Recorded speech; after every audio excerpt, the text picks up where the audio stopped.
देवाधिदेव महादेव ने भगवान ब्रह्मा जी से कहा कि सृष्टि का संचार करिए, सृष्टि का निराकरण करिए, इस सृष्टि को निर्माण करना प्रारंभ कर दीजिए। भगवान शिव ब्रह्मदेव से कह रहे हैं आप सृष्टि को रचिए।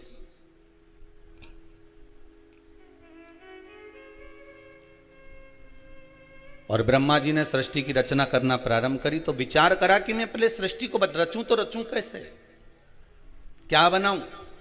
भगवान शंकर ने अपना अर्धनारीश्वर स्वरूप का दर्शन दिया है भगवान ब्रह्मदेव को। ब्रह्मा जी आधा पुरुष बना दो, आधा स्त्री बना दो। अब ब्रह्मा जी की बुद्धि में क्या बैठा, देखो कथा कहने वाला व्यक्ति कथा कह देगा, माता पिता को जो शब्द कहना है वो माता पिता कह देंगे, घर के बुजुर्ग को जो शब्द कहना है वो घर के बुजुर्ग कह देंगे। पर आपकी बुद्धि कैसी है, आपका चित्त कैसा है, आपका विवेक कैसा है, आप कितना किस तरह से झेल रहे हैं, कितना किस तरह से ग्रहण कर रहे हैं, ये आपके ऊपर है। एक गिलास में पानी है थोड़ा सा भरा हुआ, दो व्यक्ति बैठे हैं, आपने एक से कहा ले साहब पानी पी लो, तो वो बोला ये आधा गिलास तो खाली है। फिर दूसरे के पास लेकर गए, ले साहब पानी पी लो, हाँ साहब लाई दीजिए। पर एक बात अच्छी करी आपने साहब कि आधा गिलास भर के लेके आए। जिसने लिया दूसरे ने, उसने कहा अच्छा हुआ आपने आधा गिलास भर के लेके आए। उसने पूछा क्यों, अगर पूरा गिलास भर के लेके आते तो झलक जाता तो मेरे कपड़े गीले हो जाते। अब एक व्यक्ति कह रहा है कि ये आधा गिलास खाली है और दूसरा व्यक्ति कह रहा है कि आधा गिलास अच्छा हुआ तुम भर कर लेकर आए। इसमें अच्छा हुआ ये आधा गिलास भरा है, अगर मालूम पड़े पूरा भरा होता तो आधा तो झलक जाता, आधा तो गिर जाता। ये अच्छा हुआ कि आप आधा भर कर लेकर। गिलास वही था, पानी भी उतना ही था, पर व्यक्ति की सोच पर आधारित है। एक को खाली नजर आ रहा है, एक को भरा हुआ नजर आ रहा है। खाली नजर आने वाले को खाली ही दिखेगा, भरे नजर आने वाले को भरा ही दिखेगा। एक बड़ा सुंदर संवाद है महाराज जी।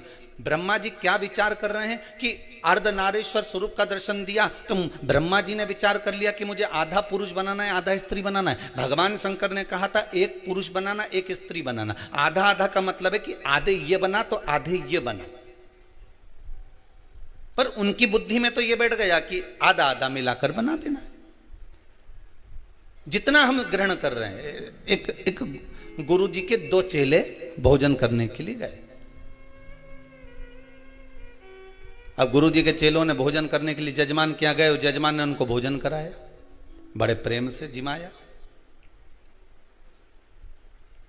दोनों चेले वापस आए, एक बड़ा प्रसन्न था, दूसरे का मुख उतरा था। गुरु जी ने पूछा क्या बात है, आपका चेहरा क्यों उतरा हुआ बेटा। चेला बोला बस गुरुजी पूछो ही मत।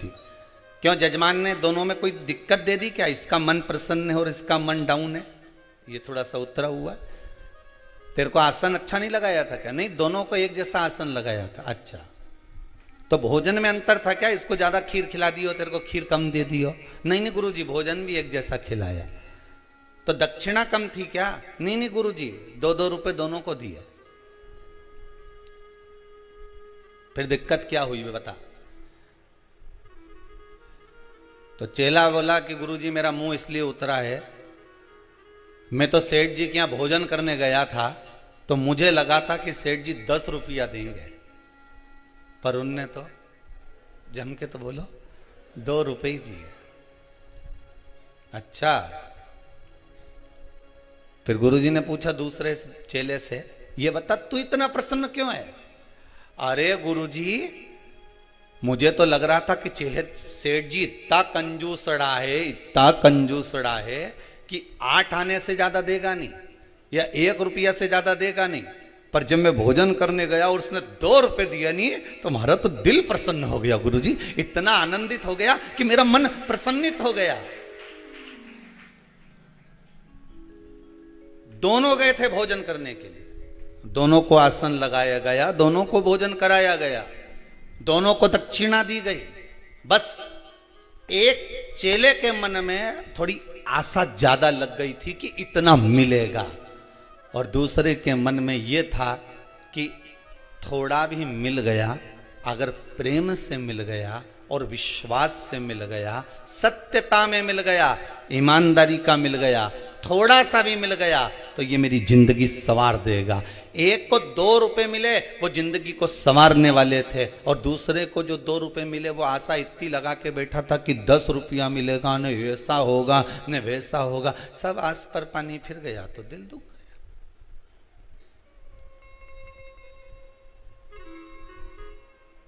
शास्त्र कितनी सुंदर बात कहता है, आशा एक राम जी से दूजी आशा छोड़ दे, नाता एक भोले जी से दूजा नाता तोड़ दे, साधु संगे राम रंगे अंग अंग रंगिए, जाई विधि राखे भोले ताई विधि रही है। तुम्हारे मन चित्त वृत्ति जिस भाव में भगवान रखे उस भाव में रहने का प्रयास करिए। जहां भगवान जिस भाव से रखने का प्रयास करे आपको, उस भाव से रहिए महाराज।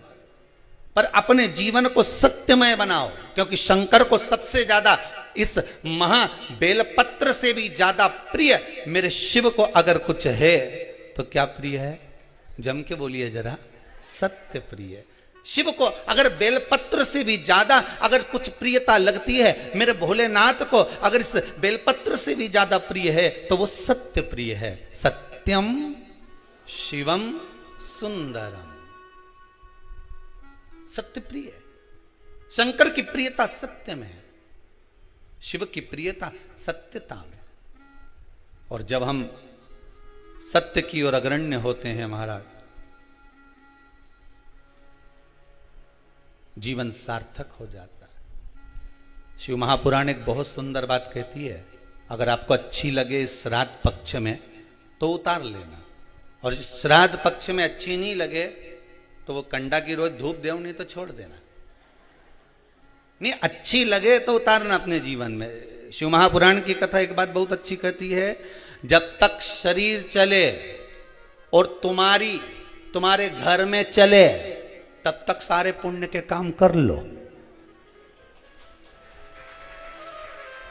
समझ में आ गया? समझ में आ गया ना? जितने आस्था पर कथा सुन रहे हो, जितने फेसबुक यूट्यूब पर कथा श्रवण कर रहे हो, जितने लोग ऑनलाइन कथा सुन रहे हो, आज शिव महापुराण की कथा को इस श्राद्ध पक्ष में जो पूर्वजों को समय है, पितरों का समय है, अधों का समय है, आहूतों का समय है, वासुकों का समय है, इस श्राद्ध पक्ष में एक चीज अपनी जिंदगी में उतार लीजिए कि जब तक शरीर चले और तुम्हारे घर में चले तब तक सारे पुण्य के काम कर लो, क्योंकि इसके बाद मौका नहीं मिल रहा है। इसके बाद मौका नहीं मिलेगा। शरीर नहीं चलेगा तो कुछ पुण्य कर पाओगा है? अब मन में सोचो कि मैं तो बढ़िया नवरात्रे का व्रत करूंगी, अब मालूम पड़े वो अभी कल ही कोई कह रहा था, कौन कह रहा था हमारे को याद नहीं आ रहा, कल कोई कह रहा था गुरुजी हमारे वो एक रिश्तेदार हैं, उनने सावन के महीने में पूरे महीना व्रत करा। हमने कहा हमने तो एक बार भी कथा में नहीं कहा, हमने कभी बोला? हम तो कहते हैं कि बल्लभ कुल की एकादशी करो तो बकरी जैसे चरो। ये जजमान लोग पूछते रहते हैं कि गुरुजी कथा सुनेंगे तो व्रत रखना जरूरी है। हमने कहा खूब खाओ, डट के, मना नहीं। अब मालूम यहां तक हम तो कह देते हैं महाराज जी, श्रीमद् भागवत में कहा कि भागवत सुनने का नियम क्या है।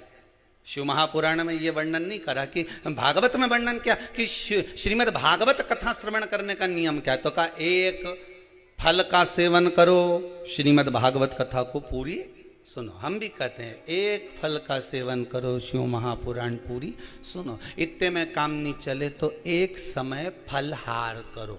फरियाल नहीं बोला, फरियाल एक अलग डिजाइन हो गई है, फलहार एक अलग डिजाइन हो गई। फरियाल में वो साबूदाने की खिचड़ी, भगर, चिप्स और मैं भूल गया, राजगिरे की पूड़ी और खीर और आलू का हलवा, ये सब फरियाल में आ गया। फलहार में केवल फल का। एक समय फलहार करो पर शिव महापुराण की कथा पूरी सुनो। इतने में भी काम नहीं चले तो एक समय फलहार करो, दूसरी समय फरियाल करो। अब आई वही साबूदाने की खिचड़ी, अब आ गई, फरियाल करो। पर शिव महापुराण की कथा जम के तो बोलो जरूर सुनो। इतने में भी काम नहीं चले तो एक समय फरियाल करो, फलार नहीं, फरियाल करो, पर शिव महापुराण की कथा पूरी सुनो। इतने में भी काम नहीं चले तो एक समय फरियाल करो, दूसरे समय भोजन करो, पर शिव महापुराण की कथा जरूर सुनो। और अच्छे से सुन लो, इतने में भी काम नहीं चले तो दोनों समय भोजन करो, पर शिव महापुराण की कथा सुनो नहीं, जरूर सुनो। और इतने में भी काम नहीं चले तो कथा में जब जाओ तो टिफिन लेके बैठ जाओ, पर शिव महापुराण की कथा जरूर सुनो। पर कथा नहीं छोड़ना, अपन काय को कथा छोड़े। खाना न छोड़ा, पीना न छोड़ा, हरि भजन क्यों छोड़ दिया, जाना न छोड़ा, आना न छोड़ा, फिर सत्संग जाना क्यों छोड़ दिया। हमें कथा नहीं छोड़ना, कथा तो हम सुनेंगे चाहे कुछ भी हो जाए।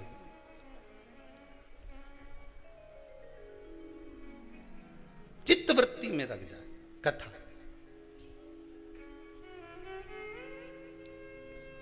एक को भरा हुआ नजर आ रहा है, एक को हल्का नजर आ रहा है। हम कथा कैसे छोड़ दें? आप जिस भाव से श्रवण कर रहे हो, जिस भाव से आप सुनना चाहते हो, उस भाव से सुनो। नवरात्रि में गुरुजी हम भूखे रहकर कथा सुने। कहा हम, वो कह रहा था कोई कि हमारे रिश्तेदार ने सावन का व्रत करा, कुछ नहीं खाया, फिर अब वो आपसे मिलने का कर। हमने कहा मिलना क्यों, ये तो बताओ। ना जाने कौन सी व्रत में ना जाने क्या खा लिया कि एक नाड़ी में कुछ ऐसा हो गया है, तो वो 2-3 दिन से हॉस्पिटल में पड़े। तो हमने कहा हमने नहीं किया था व्रत, करो, हम तो के खूब चरो। अब मालूम पड़े तुम्हें शुगर बीपी और हम कह दे व्रत करो। 2-3 दिन तक तो कथा सुनोगे, चौथे दिन मालूम पड़े बीपी शुगर ऊंचा नीचा हो गया, तुम हॉस्पिटल में पड़े, कथा कौन सुनेगा? इसलिए तुम तो सुनो। कौन किस भाव से कथा रस तत्व को ग्रहण कर रहा है।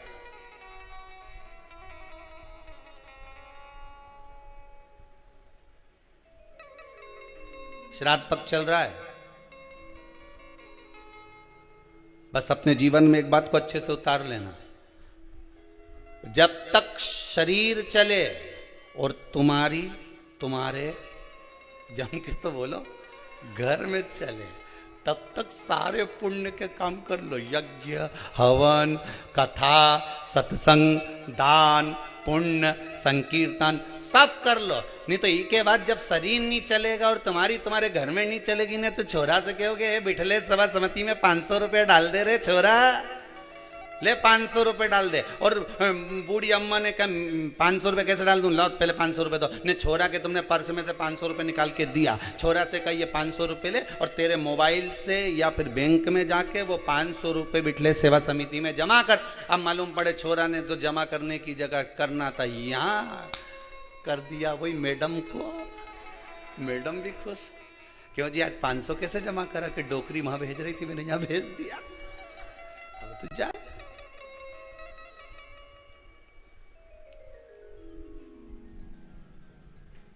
शरीर चले और तुम्हारी घर में चले, जब तक खूब पुण्य करो सा। क्योंकि शरीर चलना जब बंद हो जाएगा, सही साथ नहीं देगा, तो फिर व्रत करोगे तो हो पाएगा? बोलो थोड़ी जीजियो, होगा कहीं? जितनी आस्था पे सुन रही हो बोलो तो शरीर सही है, हो पाएगा? नहीं। अभी नवरात्रि लगने वाले हैं, अभी सरात जाएंगे और माता जी बैठ जाएंगे। अब कोई कहे कि हम तो एक लौंग पे व्रत करें, कोई कहे कि हम तो केवल 1 गिलास दूध पीकर हम व्रत करेंगे, कोई कहे कि हम तो एक समय फलहार करेंगे। जैसा तुम्हारा शरीर सधे उसको साध।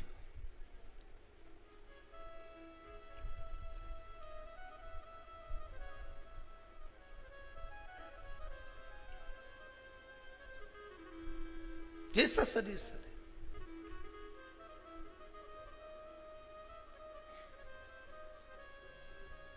एक जंगल में शेर 14 दिन तक भूखा था। कितने दिन? जम के बोलिए।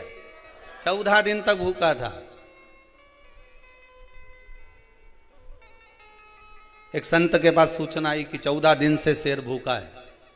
संत ने कहा अब इसको तो भगवान मिल जाएगा, ये पक्का है। कुछ नहीं खाया। 20 दिन निकल गए।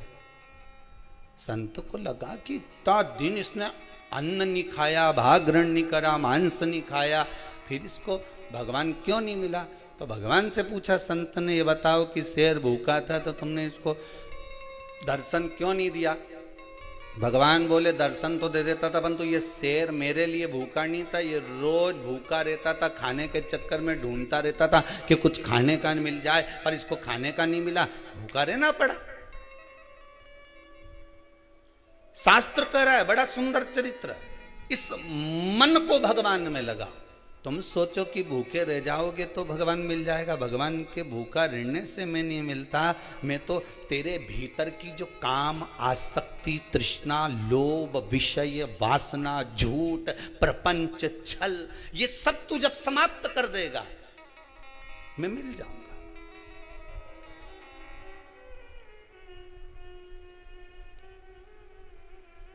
दूसरों की स्त्रियों के प्रति, नारियों के प्रति, कन्याओं के प्रति दृष्टि तो तुम्हारी गलत है, और केवल नवरात्रे में 9 दिन व्रत रख के तुम ऐसे हो जाओ कि मैं तो एकम से लेके नौमी तक कहीं नहीं खाऊं। केवल नवरात्रे में ये उसी ने कहा है कि सावन के महीने में त्रिपुंड लगा लिया, सावन के महीने में व्रत रख लिया, सावन के महीने में दाढ़ी बढ़ा ली, बाल बढ़ा लिया, और सोचा कि मुझे शंकर जी मिल जाएगा। शंकर जी के ये बरसाती मेंढा कौन के मैं अच्छे से पहचानू रे? भोलानाथ जी भी कहें इनके बरसाती के मेंढा कौन को मैं पहचानू, ये बरसात में ही निकले केवल, उसी तरह सावन में नजर आए। तो ये ढोंग और प्रपंच भगवान को प्रसन्न नहीं है। भगवान को प्रियता निर्मल मन सो मोहि पावा, मोहि छल छिद्र कपट ना भावा। भगवान को प्रियता क्या है? केवल एक निर्मलता का स्वभाव, निर्मलता का मन, चित्त, वृत्ति, तुम्हारा अच्छा भाव। भगवान को ये नहीं चाहिए कि तुम भूखे कितने हो, भगवान ये नहीं देखता कि तुमने कितने समय तक तप करा, भगवान तो ये देखता उस तप में तुमने मेरा ध्यान कितना करा। माता जी का अगर व्रत कर रहे हो तो तुम कितनी देर माता की स्तुति कर रहे हो, तुम कितनी देर भगवान का भजन कर रहे हो, तुम कितनी देर भगवती स्मरण कर रहे हो। मालूम पड़े स्तुति करी कुछ नहीं और व्रत बहुत लंबा रखा, भगवान कैसे मिलेगा? साल भर, पूरे वर्ष भर नारियों को, स्त्रियों को, अन्यों को निहारते रहे, सबके लिए गलत सोचते रहे, और मालूम पड़े नवरात्रे में मैंने 9 दिन व्रत रख लिया। अब 10वें के दिन कौन छोड़े? एकादशी का व्रत और करूंगा, फिर 12 के छोड़ूंगा। कहीं कहीं का ऐसा भी भेरू है। उस चित्त वृत्ति में तुमने भगवान को कितना रिझाया? तुम करो व्रत, खूब करो, डट के करना। तुम दान करो, डट के करो, कोई दिक्कत नहीं। तुम कमाई करना तो भी डट के करना। तुम्हें जो करना है अच्छे से करो, दिल से करो। पर जितने दिल से तुम कमाई करते हो, जितने दिल से तुम दूसरा कार्य करते हो, उतने दिल से अगर आप व्रत कर रहे हो तो उस व्रत में उतने ही दिल से भवानी का स्मरण भी करना, शंकर का अनुमोदन भी करना, राम और कृष्ण का भजन भी करना, भगवत भक्ति में उतना डूबना जिससे परमात्मा तुम्हें प्राप्त हो जाए।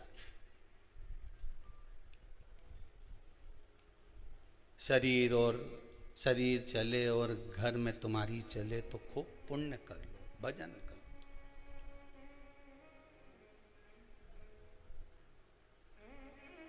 कईयों की तो टीवी देखते समय टीवी के सामने ही नहीं चले। दादी रिमोट दे दे मेरे को, अभी मेरा डोरेमोन आ रहा है, रिमोट दे। दादी के एक दूनी धर के सियोर वाला महाराज आई रिया, चला दे बता। पितृ मोक्ष कथा वाची रिया, तू डोरामोन देखी रिया, दे इधर। वो गया और उसने नहीं दिया, दादी ने रिमोट, तो मैं टीवी के पास पहुंच कर खटका ही बंद कर दिया। ले देख ले, अब देख। अब दादी भी ऐसी, मैं टीवी के बाजू में बैठी खटका चालू करके, अब आ तू।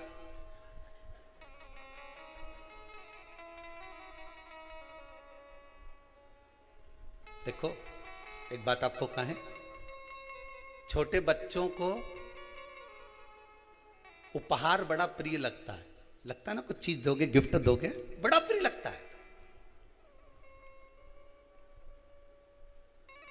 और बच्चों ने कुछ मांगा, उपहार तुम कुछ नहीं दे पाए, तो बच्चा रोएगा कि नहीं रोएगा?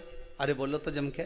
इतनी दूर गई थी, सीहोर गई थी, कथा सुनने गई थी, मेरे लिए क्या लाई? अब उसको समझाओ कि भैया सीहोर तो माँ कुबेरेश्वर धाम से 12 किलोमीटर दूर था, वहाँ जंगल में तो महाराज ने कुबेरेश्वर महाराज के बिठाया, वहाँ ना तो बिस्कुट मिले, ना चिप्स मिले, ना वहाँ पर कच्छू मिले। बस दोनों टाइम महाराज जी भोजन करा दे, एक बार नाश्ता करा दे, 2 बार चाय पिला दे, छुट्टी।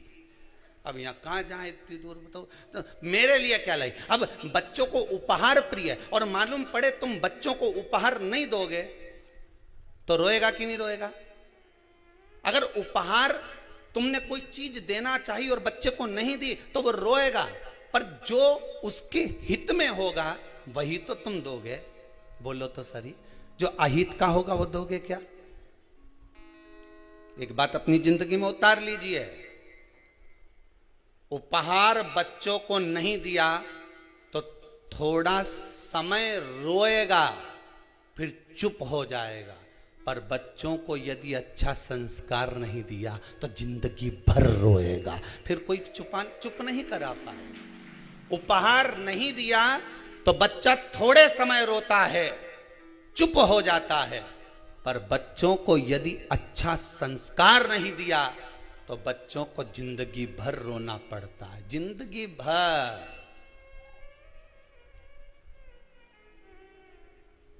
अब उपहार जरूरी है कि संस्कार जरूरी है? जिस घर में पानी की कमी होती है, जिस गांव में पानी की कमी होती है, वहां की फसल बिगड़ जाती है। जहां संस्कारों की कमी, वहां की नस्ल बिगड़ जाती है। हम पहले भी कथा में बोले हैं, जिसको दुनिया चुनती है वो संसद में जाकर बैठता है, और जिसको मेरा शंकर चुनता है वो शिव महापुराण में जाकर बैठता है। अगर आप भी टीवी के सामने, भले आस्था चैनल के सामने शिव महापुराण की कथा को, पितृ मोक्ष शिव महापुराण की कथा को, इस पावन पितृ शांति यज्ञ का दर्शन कर रहे हो, पितृ शांति हवन का दर्शन कर रहे हो, इन ब्राह्मणों के द्वारा निर्मित इस पावन 24,000 श्लोक की इन आहुतियों का दर्शन कर रहे हो, शिव महापुराण का दर्शन कर रहे हो, ब्राह्मण भोज का दर्शन कर रहे हो, भोजन भंडारे का दर्शन कर रहे हो, गौ माता का दर्शन कर रहे हो, तो भाग्यशाली समझना। जिसको मनुष्य चुनता है वो संसद में बैठता है, जिसको मेरा शंकर चुनता है वो सत्संग में बैठता है, वही शिव महापुराण में बैठता है। ये तो तुम्हारे हाथ में रिमोट रखा है, बदल सकते हो टीवी, पर तुम्हारा चित्त, तुम्हारी वृत्ति, तुम्हारा मन शंकर से अगर लगा हुआ है तो समझ लेना तुम कथा नहीं सुन रहे हो। अगर आपका मन कथा में लगा हुआ है तो आप कथा नहीं सुन रहे हो, शंकर कथा को श्रवण कर रहे हैं, शिव सुन रहे हैं। और आपके घर में अगर टीवी चल रही है, शिव महापुराण की कथा मोबाइल पर, फेसबुक पर, यूट्यूब पर या टीवी पर चल रही है, उसका जो वॉल्यूम बढ़ा हुआ है, उसके शब्द जैसे सिंह गर्जना करता है, शेर धाड़ता है, तो छोटे छोटे जीव भाग जाते हैं, हिरण आदि छोटे छोटे पक्षी पशु भाग जाते हैं। उसी तरह जब शिव महापुराण के शब्दों की गर्जना होती है तो ना जाने कितने पाप कर्म हमारे चले जाते हैं, और ना जाने कितने जीवों का कल्याण हो जाता है मात्र उसकी गर्जना से, मात्र शिव महापुराण के स्मरण से, शंकर के अनुमोदन से। ब्रह्मा जी ने केवल एक उनकी चित्त वृत्ति से विचार कर लिया, ब्रह्मदेव ने। ब्रह्मा जी विचार करे कि मुझे आधा आधा बनाना था, तो ब्रह्मा जी ने दोनों को जोड़ के बना दिया। अब जो जुड़ के बना ना, वो किन्नर उत्पन्न हो गए, आधा पुरुष आधा स्त्री। भगवान विष्णु जब भगवान देवाधिदेव महादेव के साथ निकले, भ्रमण के लिए आए, उनने देखा, किन्नरों को देखकर भगवान विष्णु को हंसी आ गई। भगवान शंकर को अच्छा नहीं लगा, प्रभु ये आपने गलत कर दिया, आप हंसे क्यों इन पे? कि भगवान विष्णु बोले भगवान महादेव जी से, आपने बोला था सृष्टि को रचने के लिए, आपने कहा था आधा पुरुष बनाना आधा स्त्री बनाना, ब्रह्मा जी ने दोनों को भेला करके बना दिया। अभी आपको कथा में कहा, जिसकी बुद्धि में जैसा होगा कथा वैसी मिलती है। आप अच्छा सोचकर कथा सुनोगे तो आपको अच्छी मिलेगी। आपने कथा में अगर बैठे हो और बुराइयां छाटना चालू कर दी कि महाराज जी ने क्या बोला, क्या नहीं बोला, क्या करा, क्या नहीं करा, तो तुम केवल बुराई छाटने बैठे हो तो बुराई ही मिलेगी।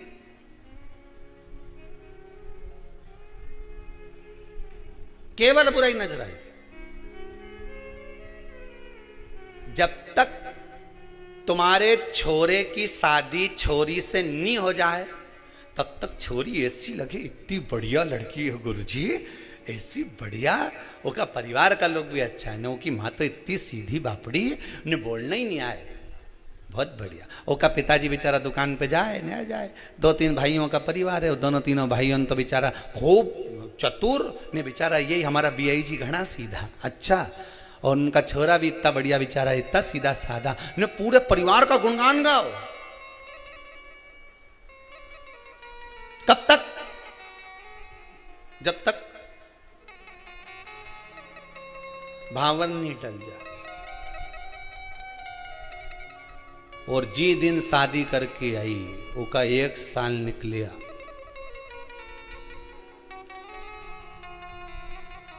उसके बाद तो मोबाइल पे बात करने की भी डिजाइन बदल।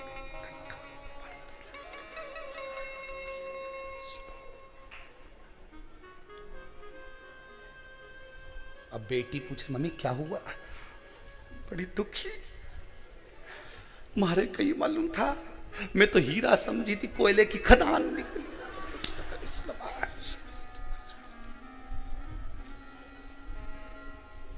वो ऐसो कोई नहीं रे, या हीरा को परखइयो राम, कोई नहीं रे। अभी तुम्हारी दृष्टि अच्छी थी इसलिए उसकी माता भी अच्छी लग रही थी, बोलो सही है कि गलत है? अभी तुम्हारी दृष्टि अच्छी थी इसलिए उसके पिता भी अच्छे लग रहे थे, बोलो सही है कि गलत है? तुम्हारी दृष्टि अच्छी थी, तुम सीधी थी इसलिए सामने वाले सीधे नजर आ रहे थे। बहू आने के बाद तुम टेढ़ी हो गई तो जम के बोलो सामने वाला भी टेढ़ा हो गया। दृष्टि का भेद है महाराज, इसके सिवाय कुछ भी नहीं है। अब क्या कह रही है? ये सब उसकी माँ सिखा रही है। पहले क्या बोल रही थी? उसकी माँ तो ऐसी पगली होके कहीं नहीं यार, बेचारी सीधी सादी। हाँ उसकी चाची और तेज है, न उसका छोटा भाई तेज, न वो तेज, पर माँ सीधी, न उसका बाप सीधा। अब कौन नजर आ रहा है? वो तो जब जाए नहीं जब उसकी माँ कहीं ना कहीं सिखाए। अब ये कौन बोल रही है? जम के बोलो जरा। सास बोले तो हम सासू से ये पूछें, ईमानदारी की बात बताओ, दृष्टि का भेद है।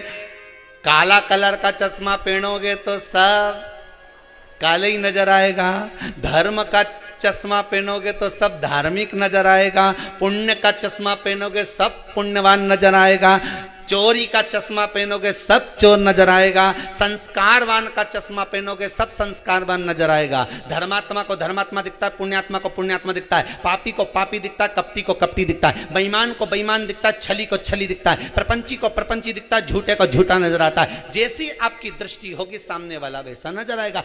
आप टेढ़े हुए तो सब जम के बोलो टेढ़े नजर आने लगे। आप बुराई देखना बंद कर दो।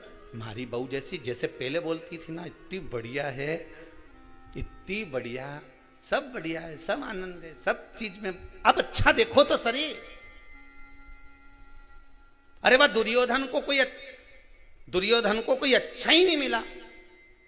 भगवान के संसार में कहीं का अच्छा नहीं, सब बेकार। और युधिष्ठिर का पूरे संसार में एक आध तो ढूंढला कहीं का पूरा, कि सब अच्छे। दोनों की दृष्टि में अंतर था, वो बुरा देखे ना वो अच्छा देखे। दुनिया के लोगों की आदत है, यहाँ तो भगवान में लोग बुराई ढूंढ लेते हैं। वारे भगवान बांके बिहारी गजब, कितना लड्डू खाता हो तुम, गजब। गणेश जी महाराज क्या लड्डू में चकाचक रहे हो, कितना भोग लगे गणेश जी महाराज तुमके, कितना। गणेश जी महाराज मन में सोच रहे मेरी जगह आके तो बैठे एक बार, न हिलूं न डुलूं, बस ऐसे ही बैठे रहे। आके बैठ जरा एक बार, मालूम पड़ जाएगा कि लड्डू खाऊं कि नहीं खाऊं। ये इतना लोग मेरा दर्शन करने आए, इतना प्राण खा जाए कि लड्डू खाने की फुर्सत ही नहीं मिले, कई लड्डू खाओ।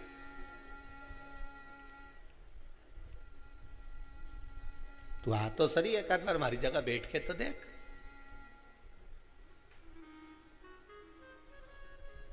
मैं 3 घंटा कथा में बैठे हुआ सियोर वाली महाराज की, तो बाबा रामदेव का सारा आसन लगा ले। तो और मेयर से कहे कि गणेश जी तुम सुखी, गणेश जी के महाकाय का सुखी, वे तो बैठा बस सूंड लगाई है, और उनने तो बस सूंड लगाई। सुख कहां? अच्छा देखोगे अच्छा मिलेगा।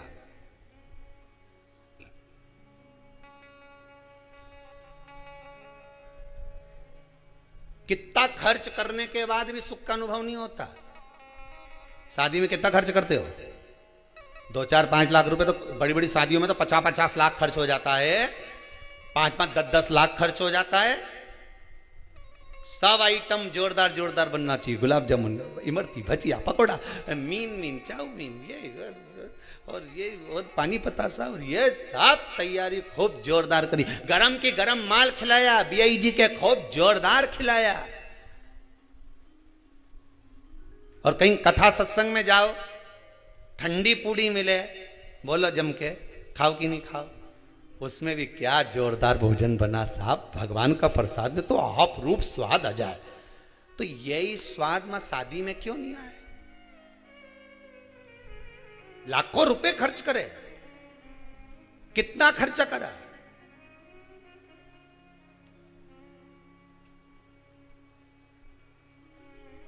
कथा में खर्च करा और एक शादी में खर्च करा, दोनों में अंतर है। शादी में जो खर्च करा वो 2 साल में मालूम पड़ जाएगा, जैसे ही बहू आएगी नहीं और जोरदार जब झड़ेगी, गुलाब जामुन, रबड़ी, जब सोन पपड़ी झड़े का मुंडा से, तब मालूम पड़ेगा।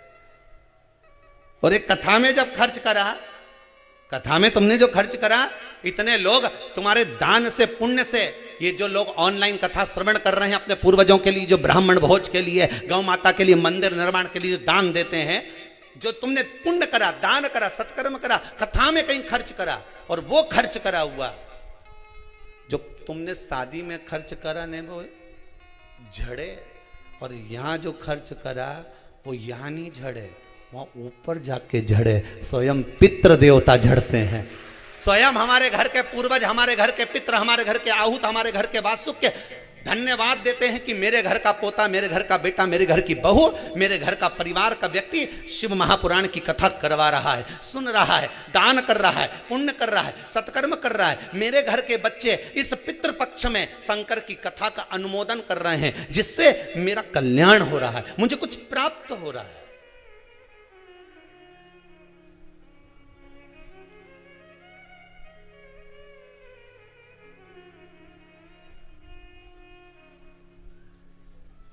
कुछ मिल रहा है। आपकी बुद्धि जैसी होगी, चित्तवृत्ति जैसी होगी, वैसा हमें प्राप्त हो रहा है, वैसा हमें मिल रहा है। अच्छा, एक बात तो समझ में नहीं आए मेरे को कि ये अभी तो अपन फिर भी समझ जाएगा, जो अभी की पीढ़ी है ना, ये तो समझ जाएगी कि एकम का श्राद्ध ने, द्वितीया का श्राद्ध ने, तृतीया का श्राद्ध ने, चतुर्थी का श्राद्ध ने, पंचमी का श्राद्ध। पर इनके जब अंग्रेजी स्कूल में पढ़ा देंगे और ये जब वहाँ विदेश में नौकरी करने जाएंगे तो कहीं तुम्हें याद करे? अरे बोलो तो सही, निपटा हुआ के कौन याद करेगा कि हमारा पिताजी एकम के गया, काका जी ने दूज के गया था, तीज के गया था। अब तुम वो अपनी पत्नी के भी थे कि वो दूज का श्राद्ध है हमारा दादाजी का, तो पत्नी बोले कहाँ की दूज, और बोल भी मत देना दूज, नहीं तो वो दूज, तुम दूज बोलो वो दो छे, वो कहाँ की दूज, मैं तो पहचानू ही नहीं है दूज के। पति बोले फर्स्ट सेकंड, हाँ तो ये सेकंड कब सेकंड, तो पति फिर समझाए शुक्ल पक्ष का कि कृष्ण पक्ष का कि ऐसा के। अब पढ़े लिखे बच्चों को कौन समझाएगा कि ये दूज है कि तीज है। इसीलिए कथा कह रही है शरीर चले और तुम्हारी घर में चले तब तक पुण्य कर लो दादा, नहीं तो सेकंड और फर्स्ट में फंसा देंगे।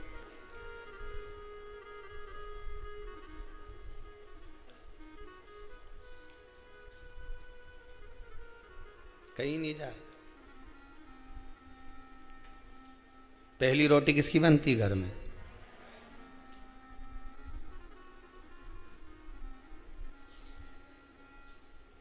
पर जिसके यहां बहुत जल्दी रहे, नहीं मेरे को जाना, जल्दी रोटी बना, उन्होंने कहा अभी बना के ले 2 पराठा, और वो पहले नंबर का पराठा ही ले जाके दे दिया। अब तुम तो बोले कि पहली रोटी गाय की, तो क्या रोटी और पराठा में अंतर है?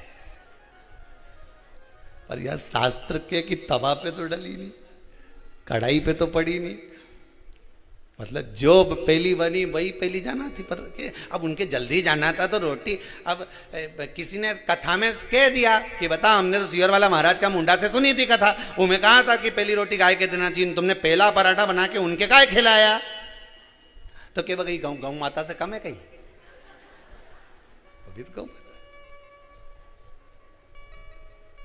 पहली रोटी गाय को दे दो। 16 श्राद्ध में, श्राद्ध पक्ष में जो लोग गया जी नहीं जा सकते, ब्रह्म कपाली करने नहीं जा सकते, किसी जलाशय पर जाकर तर्पण तिलांजलि नहीं कर सकते, तो गरुड़ पुराण कहती है 16 श्राद्ध में 16 दिन तक गया फाल्गुन नदी का पूरा पुण्य, गया सुर का मुख का हस्त कमल का पूरा पुण्य गाय माता के मुख में आकर विराजमान हो जाता है।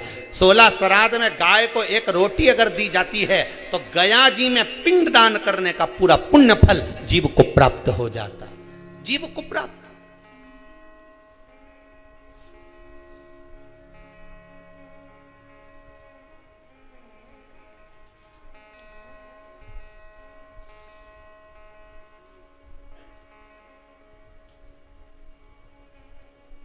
पूरा पुण्य प्राप्त हो जाता है। अगर गया नदी नहीं जा सकते, फाल्गु पर नहीं जा सकते, गया का पिंड करने नहीं जा सकते, 2 चीजें अपने जीवन में उतार लीजिए। एक 16 श्राद्ध में हमें गाय को रोटी देना है, खूब तला हुआ, खूब पका हुआ, खूब घी में या तेल में तरबतर गौ माता को नहीं देना। उसका कारण क्या है वो भी समझ लीजिए। रोड पर कॉलोनियों में जो गाय घूमती हैं, इन रोड पर कॉलोनियों में घूमने वाली गाय जगह जगह पर पॉलीथीन वगैरह खा लेती है। वो लोग खाती कि नहीं खाती? पॉलीथीन जब गाय खाती है तो उसके पेट में जम जाता है, उससे गाय के पेट में कैंसर हो जाता है। उसको तुम अच्छा पदार्थ खिलाओगे तो गाय हो सकता है कि बीमार पड़ने लगे। इसलिए ज्यादा घी का, तेल का कोई पदार्थ गौ माता को ज्यादा ना दीजिए। इसलिए हमने जैसे आपको कहा कि निशुल्क पितरों की शांति के लिए जो कोरोना में शांत हो गए उनके लिए ये यज्ञ रखा है, हवन रखा है। हमने तुरंत आशीष जी को, समीर जी को ये बात कही कि एक काम करो, साथ में हवन तो चल ही रहा है, थोड़ी सी लापसी तैयार करो, और लापसी तैयार करके गौ माता को प्रतिदिन जो जो शांति में उनके निमित्तार्थ थोड़ा थोड़ा सा गौग्रासी जाए पर जाना चाहिए। एक हवन वो जो अग्नि में साकल्य छोड़ी जा रही है, जो गाय का घी छोड़ा जा रहा है और पितरों को मिल रहा है, और दूसरा गौ माता के 16 दिन तक 16 श्राद्ध में मुख में गया क्षेत्र रहता है। गया जी और ब्रह्म कपाली के पिंड का दान पुण्य अगर कहीं प्राप्त करना है तो गाय के मुख में मिलेगा। गाय के मुख क्यों दी जाता है कौवा को भोजन? श्राद्ध पक्ष में कौवे को भोजन क्यों दिया जाता है? क्यों छत पर ले जाकर रोटी का टुकड़ा डालते हैं? काशी, कांची, अवंतिका, अयोध्या आदि जितने पावन क्षेत्र हैं, जगन्नाथ, द्वारका, रामेश्वरम, बद्री नारायण, जितने जितने पुण्यशाली क्षेत्र हैं, मथुरा आदि जितने, वृंदावन आदि जितने पुण्य क्षेत्र हैं, शिव महापुराण की कथा में, स्कंद पुराण में लिखा है कि जितने पुण्यशाली क्षेत्र हैं, सारे पुण्यशाली क्षेत्र, चाहे चित्रकूट हो, अयोध्या हो, काशी हो, उज्जैनी हो, त्र्यंबकेश्वर हो, जितने पुण्यशाली क्षेत्र हैं, सारे पुण्यशाली क्षेत्र में पिंडदान होता है। बोलो मालूम है कि नहीं आपको? मालूम? सब दूर तर्पण होता है, सभी जगह पिंड होता है, सभी जगह तर्पण होगा, पिंड होगा। तो श्राद्ध पक्ष में तुम इतनी सारी जगह जाकर तर्पण कर सकते हो क्या? जम के बोलिए। नहीं कर सकते। इतनी सारी जगह जाकर पुण्य कर सकते हो क्या? नहीं कर सकते। इतनी सारी जगह जाकर तुम ब्राह्मण को भोजन करा सकते हो क्या? नहीं। इतनी सारी जगह जाकर ना पिंड दे सकते, ना तर्पण कर सकते, ना पुण्य कर सकते। अब ये 16 दिन में इतने तीर्थ, तीर्थ कितने, हजारों में तीर्थ, इतने तीर्थ में जाकर कहां पुण्य करोगे, कहां पिंड दोगे? तो उसका एक निर्णय निकाल दिया कि पितरों के देवता आर्यमा कौवे पर बैठते हैं। काय पे बैठते हैं? कौवे पर। तो एक काम करो, जब हम पितरों के देवता आर्यमा कौवे पर बैठकर पितृलोक से 16 दिन जब भ्रमण के लिए निकलते हैं तो घूमते हैं, तो क्यों ना एक काम करें कि कौवे के लिए भोजन छत पे डाल दें। हमारे छत का कौवा जब अन्न का भाग ग्रहण करेगा, पितरों के देवता को बिठाकर जब घूमने के लिए निकलेगा, तो जहां जहां घूमने जाएगा, जब जब बीच में कोई तीर्थ पड़ जाएगा, तो वहां के पिंडदान का फल हमको मिल जाएगा। इसलिए कौवे को भोजन कराया जाता है।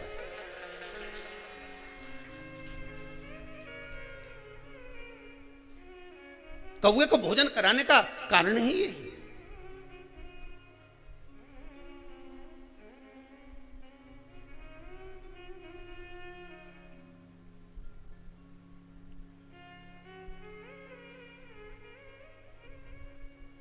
अभी गणेश जी विसर्जन हुए, गणेश जी को जल में विसर्जन किया, तो आपके मन में एक प्रश्न तो खड़ा होगा, आया तो होगा कि गणेश जी के 10 दिन तक बिठाओ, नित्य पूजन करो, ने पाठ करो, ने अर्चना करो, ने 10वें दिन इनके विसर्जन कर दो, और वो भी पानी में कर दो। पानी में विसर्जन करो। तो ये कहां लिखा कि जल में विसर्जन करो? श्रीमद् भागवत पुराण की रचना जब वेद व्यास जी महाराज करने के लिए बैठे, वेद व्यास जी ने सुखदेव जी से कहा कि मैं मंत्र बोलूंगा, मैं श्लोक बोलूंगा, इसको लिखेगा कौन? तो सुखदेव जी ने बोला गणेश जी से विनती करो। गणेश जी से कहा कि आप लिखोगे? गणेश जी बोले मैं लिखने को तैयार हूं, पर बोलते बोलते तुम रुक गए तो मैंने भी लिखना छोड़ दूंगा, उसके बाद मैं भागवत को विराम दे दूंगा, मैं आगे नहीं लिखूंगा। अब वेद व्यास जी बड़े चक्कर में पड़ गए, क्या करें? तो गणेश जी से कहा मेरे श्लोकों में कुछ गड़बड़ी हो सकती है, उसमें से गलती को छांटना पड़ेगा, फिर लिखना पड़ेगा।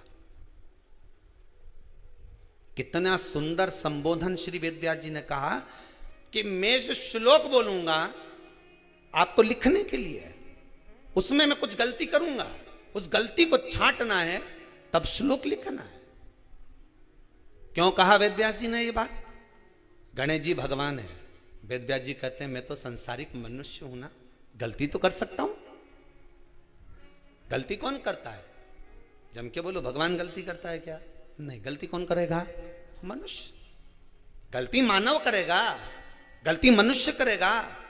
और गलती करने के बाद अगर हमसे अपनी जिंदगी में कोई गलती हो जाती है, तो एक बार क्षमा मांगने में कुछ जाता है क्या? प्रणाम करने में कुछ जाता है क्या? निवेदन करने में कुछ जाता है क्या? नहीं। गलती हो गई मुझसे, तो गणेश जी आप गलती को छांटना, लिखना। गणेश जी महाराज लिखने बैठ गए। लिखते लिखते लिखते लिखते 10 दिन हो गए गणेश जी महाराज को। शरीर में ताप पड़ने लगा गणेश जी महाराज के। वेद व्यास जी ने गणेश जी के हाथ का स्पर्श करा तो शरीर तो तप रहा था। वेद व्यास जी ने वहीं पर श्रीमद् भागवत के श्लोकों को विराम दे दिया। अब नहीं बोले। गणेश जी लिखते लिखते लिखते लिखते लिखते लिखते थक गए, ताप पड़ गया, शरीर गर्म हो गया। वेद व्यास जी ने कब करूं क्या, 10 दिन से लिख रहे हैं और शरीर पर ताप पड़ रहा है, करा क्या जाए। उन्होंने गणेश जी का हाथ पकड़ा, उठाया और कहा चलो प्रभु हमारे साथ में। वेद व्यास जी गणेश जी को ले गए और ले जाकर शीतल जल में श्री गणेश जी महाराज को बिठा दिया। गणेश जी को पानी के अंदर उनको विराजमान कर दिया कि अब आप ताप को थोड़ा ठंडा कर लीजिए। शीतल जल में बिठाया। उस दिन से नियम हो गया कि 10 दिन गणेश जी बैठते हैं और फिर उनका विसर्जन होता है पानी के अंदर, जल के अंदर।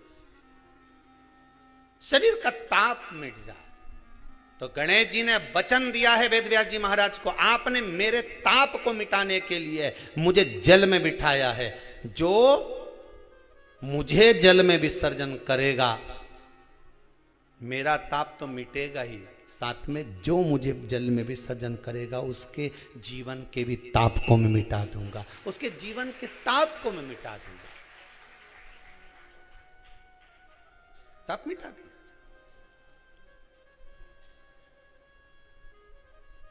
पर करो गणेश जी का विसर्जन, मना नहीं है हो, पर अच्छे से करो रे हो। अब मत छोरा छोरियों तो निशाना लगा है, वो हमारा गणेश जी जई रिया, वो हमारा सबसे आगे पहुंचा तो इधर वाला ने इधर से फेंका, हो गया। ये हमारे धर्म की हंसी उड़ा रहे हैं, ये हमारे धर्म की हंसी है।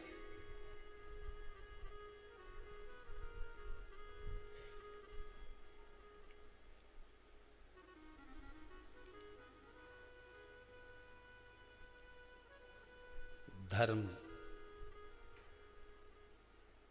को बचाने का प्रयास एक हिंदू ही कर सकता है। आप बचाइए।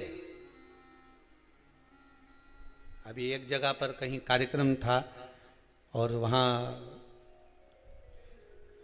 2-4 लोग मिलने के लिए आए, और मिलने के लिए आए तो उनमें से एक बोले कि गुरुजी ये सब आपको राम राम कहेंगे, जय श्री कृष्ण कहेंगे, पर ये जो भैया साथ में आए ना, ये बड़े चिढ़ते हैं भगवान के नाम से,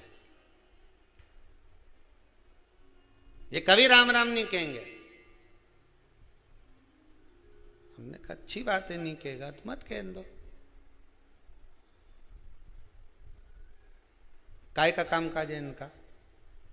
तो कि वो ढोल पार्टी है इनकी और ये सब बाजे माजे का काम जोरदार। हमने कहा ठीक है मत कह दो।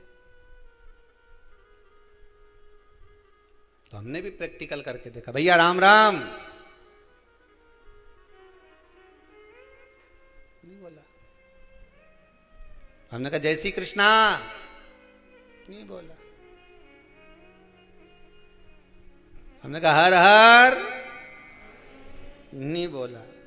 अब मन में तो बात चुभे कि बताओ ये ऐसा कि गुरुजी ये जिस पंथ का है उसी पंथ का ले ही नहीं, राम का नाम, कृष्ण का नाम, शिव का नाम। हमने भी मन में सोचा रे महादेव तूने अच्छे अच्छे बहरू के सुधार दिया दादा, ये कहां से आया।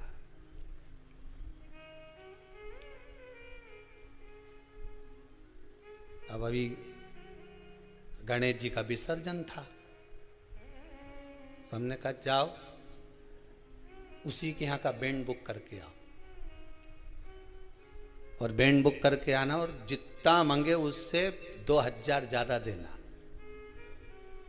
और 2000 ज्यादा दिया, वो बैंड पे आए। अब वो हमने छोरा उनसे किया जाओ जरा बोल के आओ कि पापियों के नाश को, धर्म के प्रकाश को, राम जी की सेना चली, जरा भजन गा। वो माइक दिया, उन्हें गाया। हमारे साथ में जो चल रहा था जो कि राम नहीं बोले, हमने कहा बोला, राम बोला, राम बोला। तो उसको गुस्सा आ गई, जिससे हमने कहा कि वो राम बोला। तो ये तुरंत उसके पास गया छोरा, क्यों रे तू तो राम जी का नाम नहीं लेता था, अब कैसे लिया। पैसा मिला है तो बोलना तो पड़ेगा।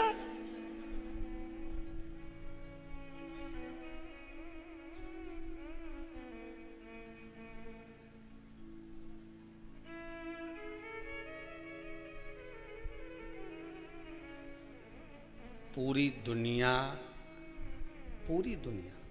धन रुपया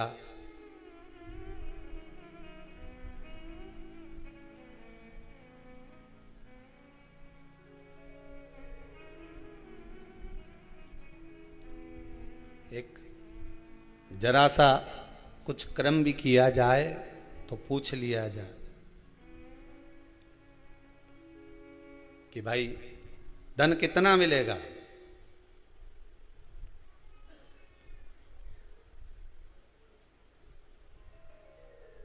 कितना प्राप्त होगा,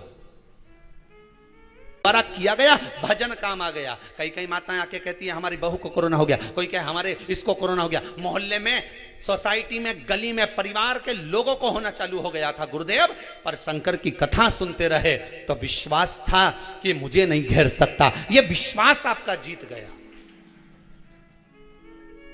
धन सब जगह पर काम आ सकता है, पर धन मृत्यु की सैया पर काम नहीं आता। वहां केवल तुमने जो शिव महापुराण की कथा सुनी है, तुमने जो दान करा है, तुमने जो पुण्य करा है, तुमने जो सत्कर्म करा है, तुमने जो भजन किया है, जो तुम यहां आकर, ये कई कई माताएं अभी श्राद्ध पक्ष में जो कथा चल रही है, यहां आकर कई बर्तन की सेवा दे रही, मांजने में, कई भोजन बनाने में सेवा दे रही, कई कोई सेवा दे, कोई कई सेवा दे।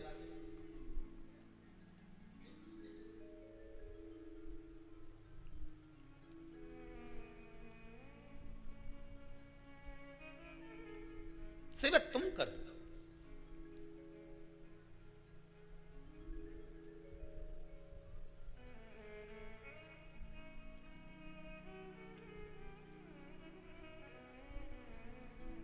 कहा कार्यकर्ताओं ने कहा गुरुजी भोजनशाला में एक दो हलवाई और बढ़ाई लो ने, कोई आए तो जिमाने में काम आ जाए, ने दो चार खाना परसने के लिए भी आदमी धर लो। हमने कहा फिर ये बाकी का सबके खाने आएगा कि हमारी ये कई लगन पत्रिका में आया? तुम ही बनाओ, तुम ही खिलाओ और तुम ही खाओ। किसके दरवाजे पर आए हो? यहाँ सियोर वाला महाराज के यहाँ नहीं आए हो तुम, इतना ध्यान रखना।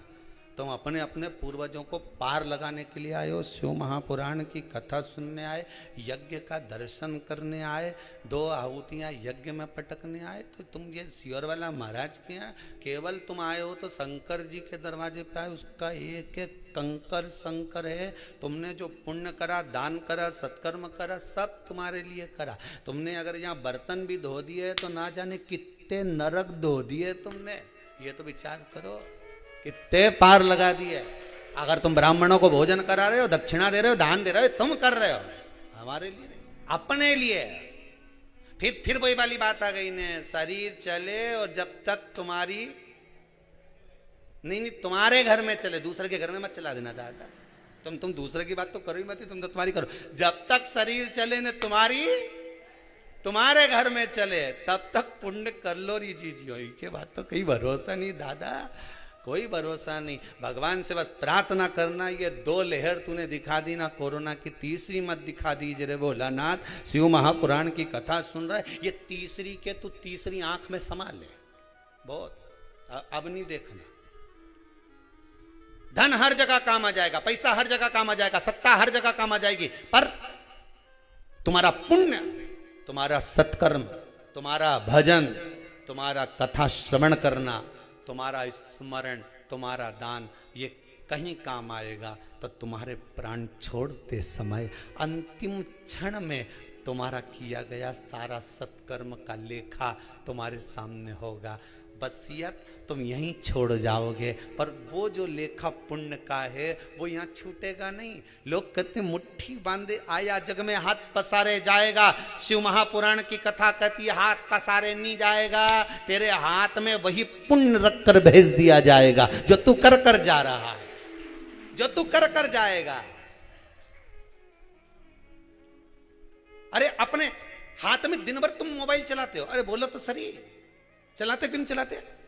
पर थोड़ी देर 1 बजे से 4 बजे तक तुम मोबाइल को थोड़ी देर के लिए उंगलियों को बंद कर फेसबुक यूट्यूब पर ले जाकर छोड़ देते हो। कथा आ रही है, शिव महापुराण की कथा चल रही है, मुझे कानों में हेडफोन लगाकर सुनना है, मैं चित्तवृत्ति लगाऊंगा कथा में, मेरे पूर्वजों का उद्धार करना है। मैंने पिंड भले नहीं करा हो, मैंने ब्राह्मण भोज भले ना कराया हो, मैंने गौ माता को अगर एक रोटी भी नहीं दी तो कोई बात नहीं, पर शिव महापुराण की कथा अगर 16 श्राद्ध में मैं श्रवण कर लेता हूं तो ये मेरा विश्वास कहता है कि मेरे पूर्वज तर जाएंगे। मुझे विश्वास है कि मेरे पूर्वज मुझ पर आशीर्वाद प्रदान करेंगे, क्योंकि किसकी कथा चल रही है? पितरों की। और पितरों की घर की बेटी माता पार्वती जी की माता मैनावती है। मैनावती की पुत्री माता पार्वती है। पार्वती जी के पुत्र श्री कार्तिकेय गणेश और ये सब हैं, ये संबंध हम जोड़ने के लिए निकले हैं। संबंध। और जब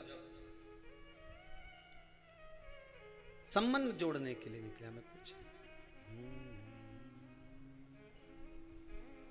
संबंध। भोलेनाथ मेरा है, डमरू वाला मेरा है,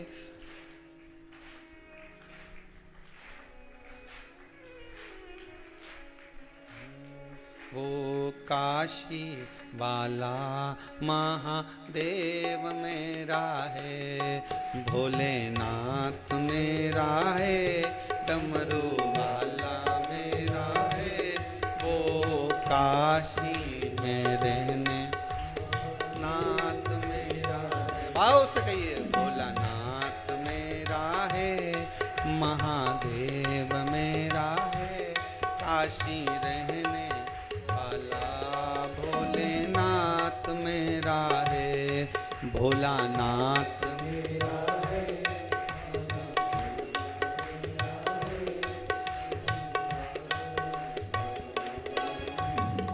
भगवान शिव की कथा करिए, शिव तत्व हमारा।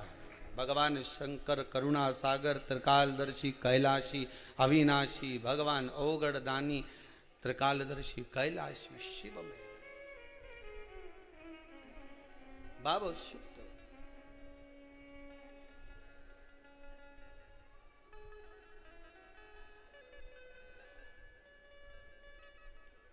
और जब ओगड़दानी शिव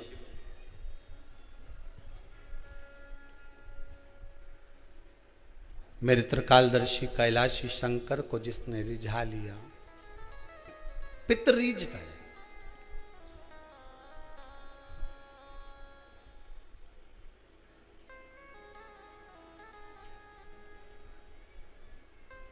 फिर रिझाने के लिए कुछ चीज की जरूरत नहीं है। ब्रह्मदेव ने गलती कर दी, विचार दृष्टि की हो जाती है। किसी किसी के साथ गलती हो जाती है, बोला कुछ जाता है, समझा कुछ जाता है।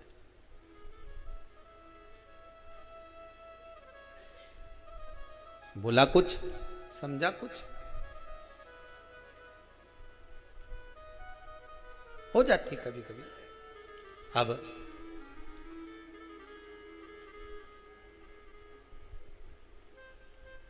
ब्रह्मा जी के उस स्वरूप को जो बनाया था किन्नर, आधा आधा, भगवान विष्णु हंस दिए।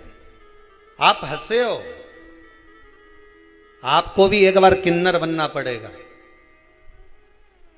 द्वापर में कृष्ण अवतार के समय पर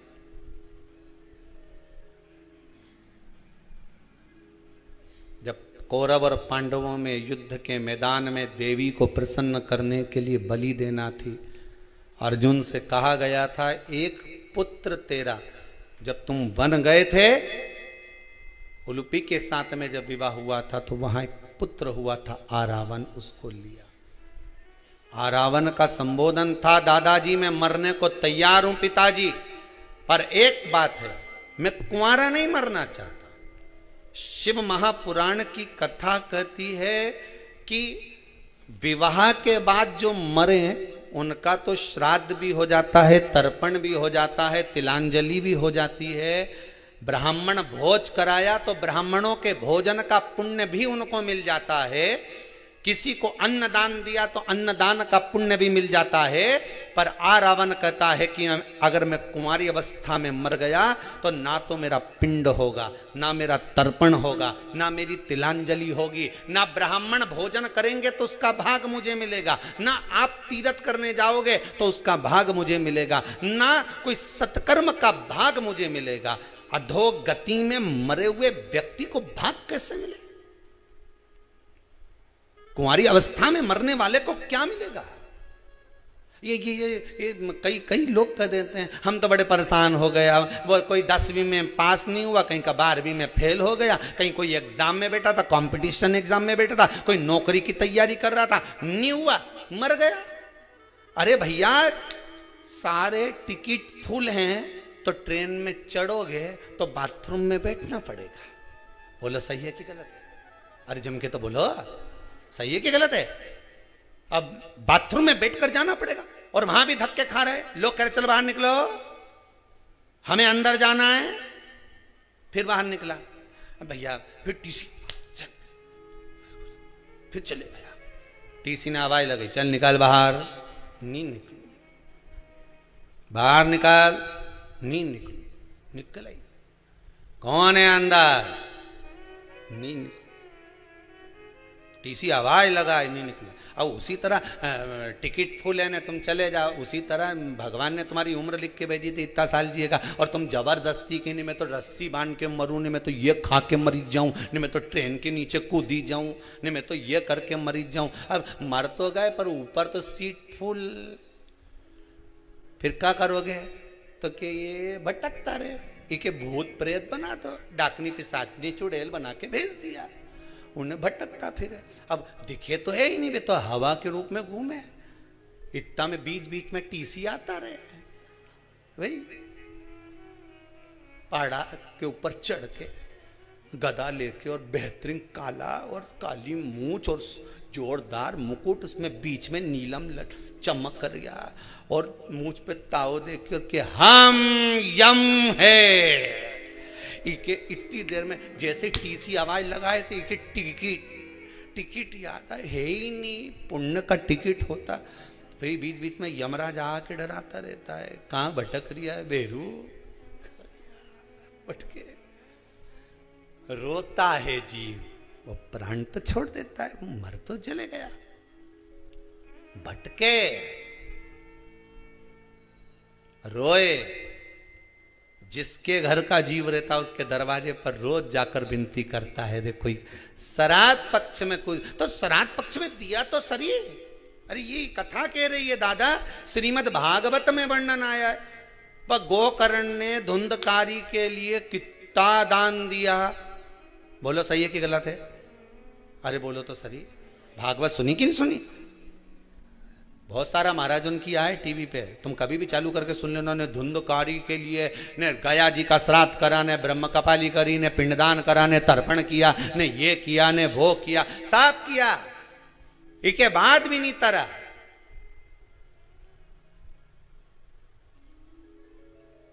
प्रेत की योनि में भटक रिया। तो गोकर्ण ने पूछा सूर्य नारायण भगवान से, ये तो बताओ ये भटके क्यों? सूर्य नारायण भगवान बोले तूने क्या क्या किया बता। मैंने गया जी का पिंड करा, तर्पण करा, ब्राह्मण का भोज कराया, साफ कराया। तो इका नाम नहीं बोला क्या? नहीं बोला। जब सीवर वाला महाराज का व्हाट्सएप पे लिख के भेज दिया तो कोई टेंशन, नाम तो बोला। फिर मोबाइल नंबर नहीं लिखा, नहीं लिख दिया, वे भी लिख दिया। फिर गोत्र तक गोत्र भी लिखा। बस सूर्य नारायण भगवान बोले कहीं ना कहीं गड़बड़ी जरूर है, पता करो कि गड़बड़ी कहाँ है। तो क्या समझ में ही नहीं आ रही है कि गड़बड़ी कहाँ है? नाम भी लिया। जब गया जी में पिंडदान करो, कहीं ब्राह्मण के भोजन कराओ तो हाथ में चावल जल वगैरह लेके संकल्प छोड़ो कि नहीं छोड़ो? नाम ये न गोत्र ये, और जो संकल्प दिया तो नाम गोत्र सब बोला। फिर क्यों नहीं तरा? सूर्य नारायण भगवान के चिंता लग गई तो वे नारायण भगवान के पास पहुंचे। नारायण जी से पूछा, प्रभु ये बताओ कि ये धुंधकारी तरे क्यों नहीं?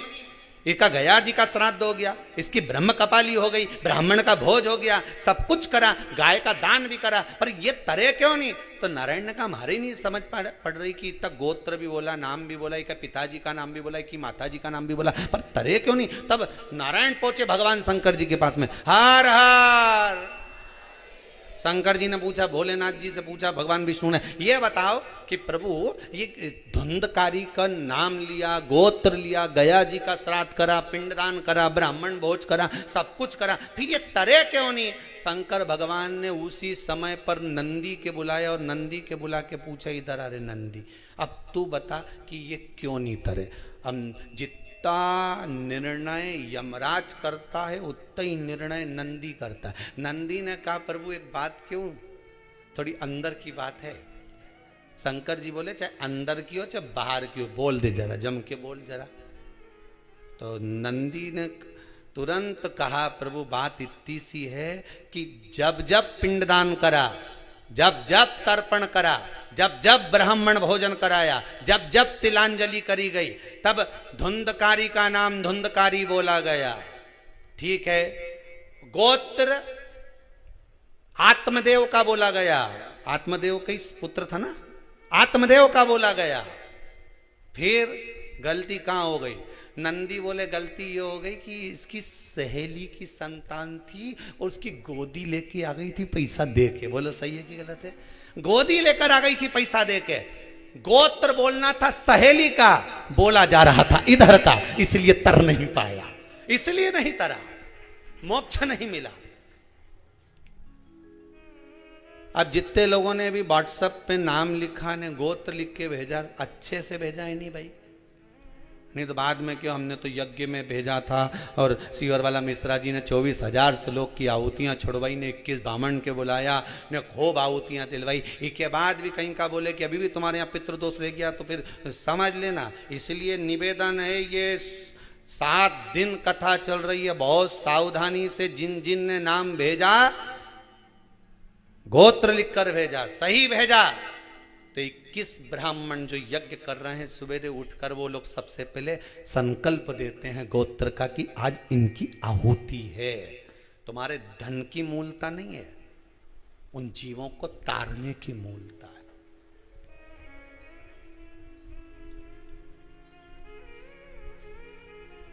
गोत्र मूल है।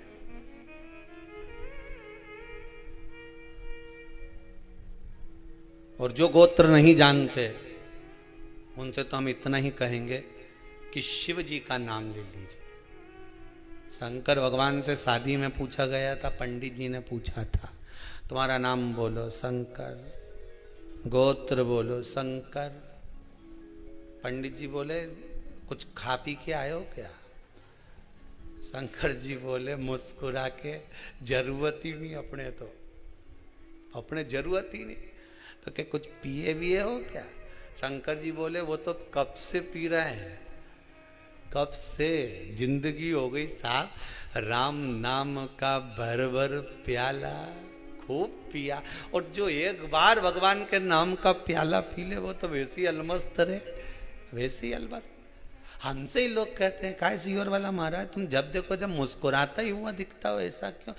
पिए शंकर जी का भजन स्मरण। और आपसे भी निवेदन है, बिन पिए नशा हो जाता है, जो भोले भोले गाता है, बिन पिए नशा हो जाता है, जो भोले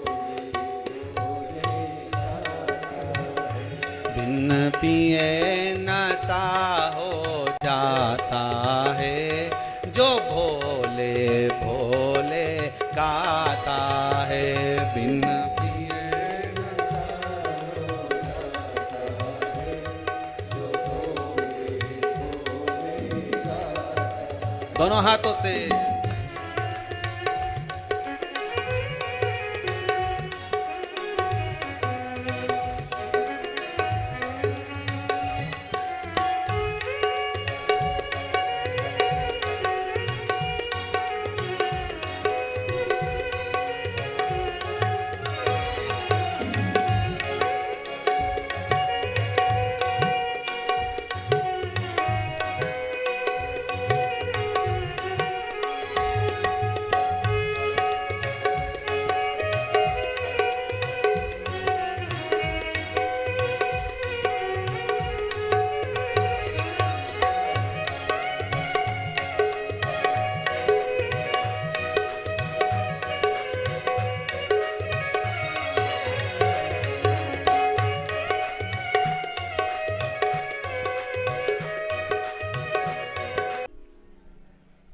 रावण कह रहे हैं अगर मान लो मैं कुंवारी अवस्था में मर गया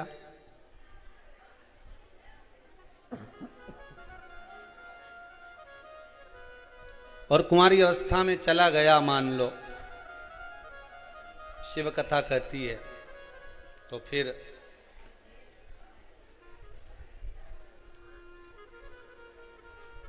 ना तो मेरा तर्पण होगा, ना मेरी तिलांजलि होगी, ना ही मेरा पिंडदान होगा, फिर मोक्ष कैसे मिलेगा? मोक्ष मिलने का भी तो कोई भाव हो। कहा, और एक बात अपने भी जीवन में उतार कर रखिए। देखिए, कुंवारी अवस्था में मरने वाले जीव जो गर्भस्थ मर जाएं या कुंवारी अवस्था में चले जाएं, आप कितना भी इनके लिए दान दे लो, कितना भी आप पिंडदान कर दो, कितना भी इनके लिए आप ब्राह्मण भोज करा दो, इनका कल्याण जब तक नहीं है, जब तक घर का कोई एक व्यक्ति, दो व्यक्ति जो भी हैं घर में, वो शिव महापुराण की कथा ना सुन ले। और एक बात बहुत ध्यान दीजिएगा, बाबा ने तो कृपा करी है कि श्राद्ध पक्ष में शिव महापुराण की कथा सुनने को मिल रही है। श्राद्ध पक्ष में मिल रही है। और मेरा तो माताओं से विशेष रूप से निवेदन है, पुरुष वर्ग से तो है ही, नवयुवक बच्चों से तो है ही, गर्भस्थ दुनिया के लोग तो यहां 7 पीढ़ी की बात करते हैं कि 7 पीढ़ी में अगर कोई कुंवारी अवस्था में गया होगा तो उसको मोक्ष मिल जाएगा। यहां शिव महापुराण की कथा और उज्जैनी सांदीपनी ऋषि बाबा की वो पावन धरा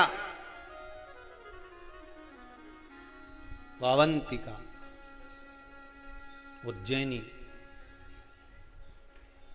में भगवान शिव के मंदिर के उस दीवाल पर लिखा हुआ है, 71 पीढ़ी तर जाती है मात्र एक शिव महापुराण की कथा श्रवण करने वाले, करवाने वाले की 71 पीढ़ी।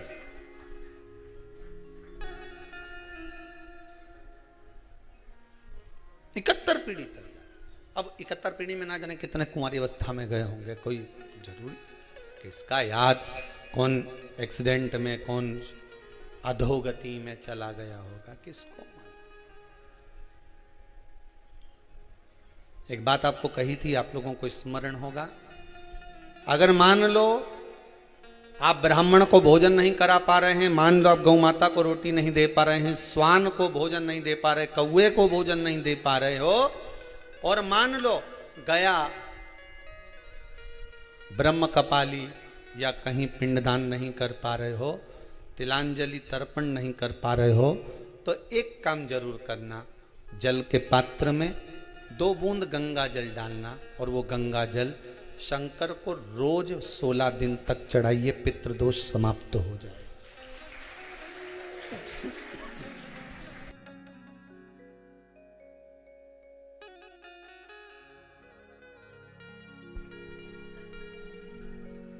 पितृदोष समाप्त हो जाए।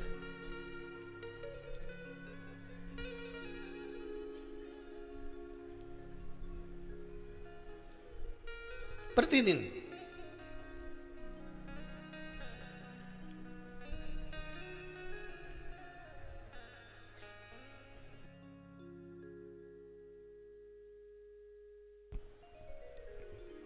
सोलह दिन तक प्रतिदिन चढ़ाई।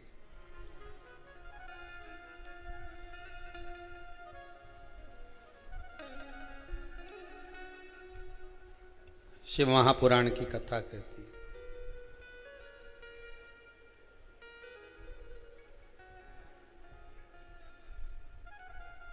अर्धनारीश्वर भगवान का दर्शन कर कर जो ब्रह्म उत्पन्न हुआ,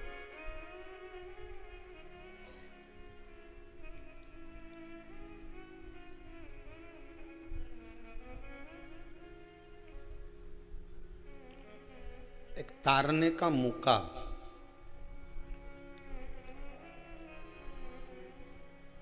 अपने पूर्वजों को पार लगाने का मौका ये शिव महापुराण के माध्यम से मिला है।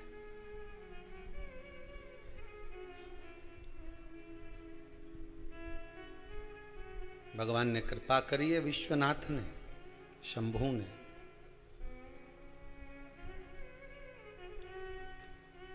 घर बैठे पितृ शांति यज्ञ का दर्शन घर बैठे हो रहा, और इन जजमान को धन्यवाद देना, ये दोनों श्री सुरेश सत्यनारायण जी अग्रवाल और गोपाल मुक्तिलाल जी अग्रवाल जलगांव और औरंगाबाद से जो पधारे, साधुवाद था इनको। तो इतना जनमानस को देश और विदेश में बैठे हुए ना जाने कितने जीवों को पार लगा देंगे साहब। और आपको भी धन्यवाद देता हूं जो आपने अपनी अपनी टीवियों की वॉल्यूम बढ़ाकर आवाज तेज कर कर जो पूरे वायुमंडल में शिव पुराण को, शंकर की कथा को जनमानस तक जो जीव चले गए वो अपनों को नजर नहीं आते, पर वायु के रूप में ना जाने छोटे छोटे कण के रूप में रहते हैं, उनके कानों में ये सब बोधन जब जाता है तो तर जाते हैं।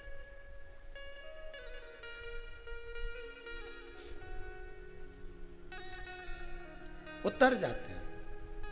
अब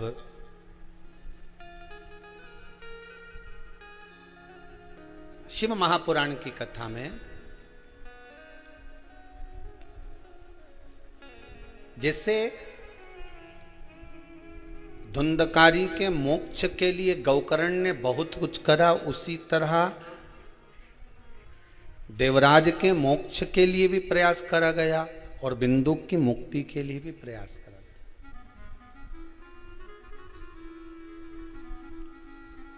चंचुला देवी काशी में जाकर निवेदन करती है देवाधिदेव महादेव से कि प्रभु मेरा पति प्रेत योनि में पड़ा, पितृदोष है, ये आपको कैसे मालूम पड़ेगा?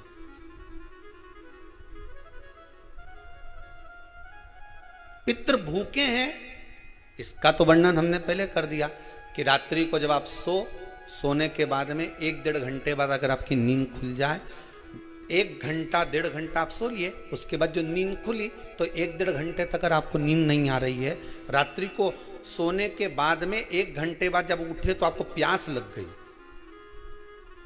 भूख लगने लगी, प्यास लगने लगी कि मेरे को पानी पीना पड़ेगा, घबराहट हो रही, पानी पीना पड़ेगा।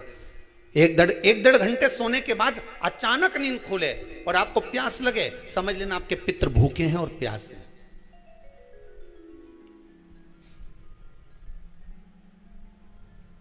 वो भूखे और प्यासे हैं, उनको जल की जरूरत है।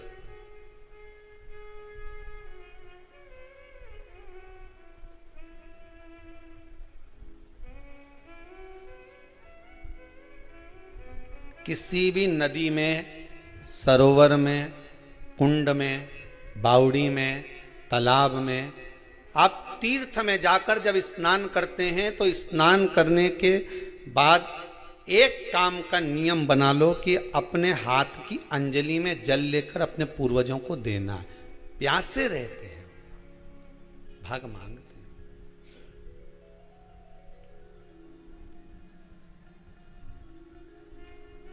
भाग प्राप्त करना। 3 वृक्ष पितरों के तुल्य हैं। नैमिषारण्य की कथा में भी कहा था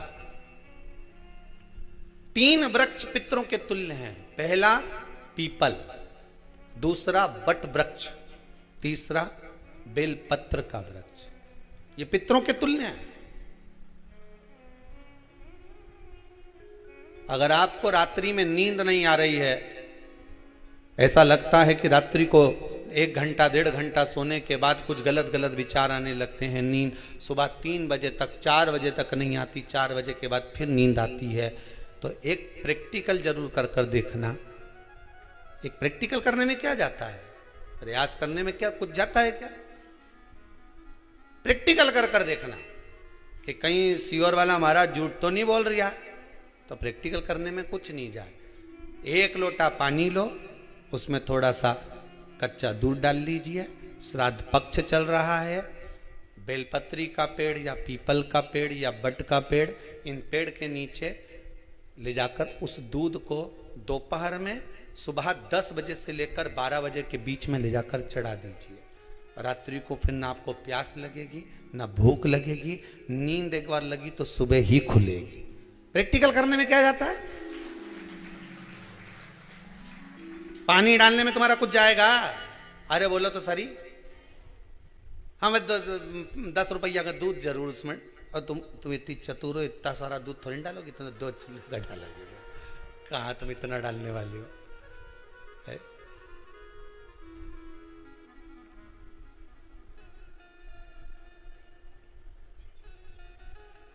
कहा बहुत चतुर चतुर लोग हो रहे संसार में हो, भले पूजन पाठ नहीं करे पर कहीं का एकदम मिलने आ जाए ना, क्या अम्मा जी है क्या पाठ कर रही है, फिर वो भी बैठ गई तुरंत, अभी तो सोई थी,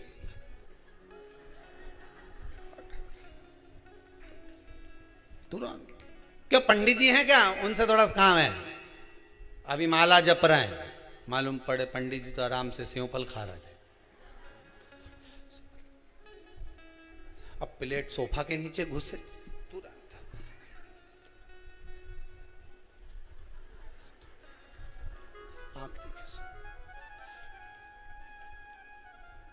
प्रैक्टिकल करने में क्या जाता, कुछ भी नहीं बिगड़ेगा, ये तो बस जल डालोगे तुम्हारा ही कुछ अच्छा हो सकता है, बाबा की कृपा है।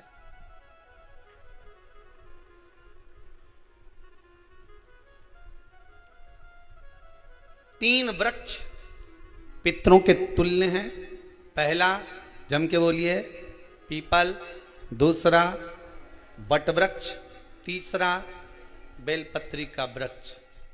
तीन पीपल के वृक्ष में 52,000 ब्राह्मण एक साथ निवास करते हैं, इसलिए पितृतुल्य है। बट वृक्ष ब्रह्मा जी के मस्तक से बना, इसलिए पितृतुल्य है। और बेलपत्री का वृक्ष माता पार्वती जी के अश्रु से बना, जब आंसू गिरे थे माता जगत जननी जगदम्बा पार्वती के, उस समय पर पितृलोक में हलचल उत्पन्न हो गई थी, हमारी नातिन की आंख में आंसू कैसे आ गए। मैनावती की पुत्री है,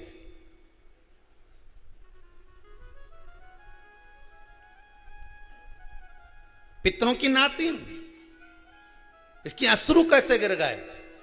पार्वती जी ने कहा ये आंसू नहीं, मेरा पुण्य भाग प्रकट करती हूं बेलपत्री के रूप में। तो पितरों ने वर दिया था कि ये बेलपत्री का वृक्ष हमारा आशीर्वाद है, इसके नीचे अगर कोई दीप लगाता है, शिव को स्पर्श कर चढ़ाता है, उसके पितरों की शांति होगी, हम स्वयं उसको आशीर्वाद देने के लिए पधारेंगे। बेलपत्र का वृक्ष पितृतुल्य।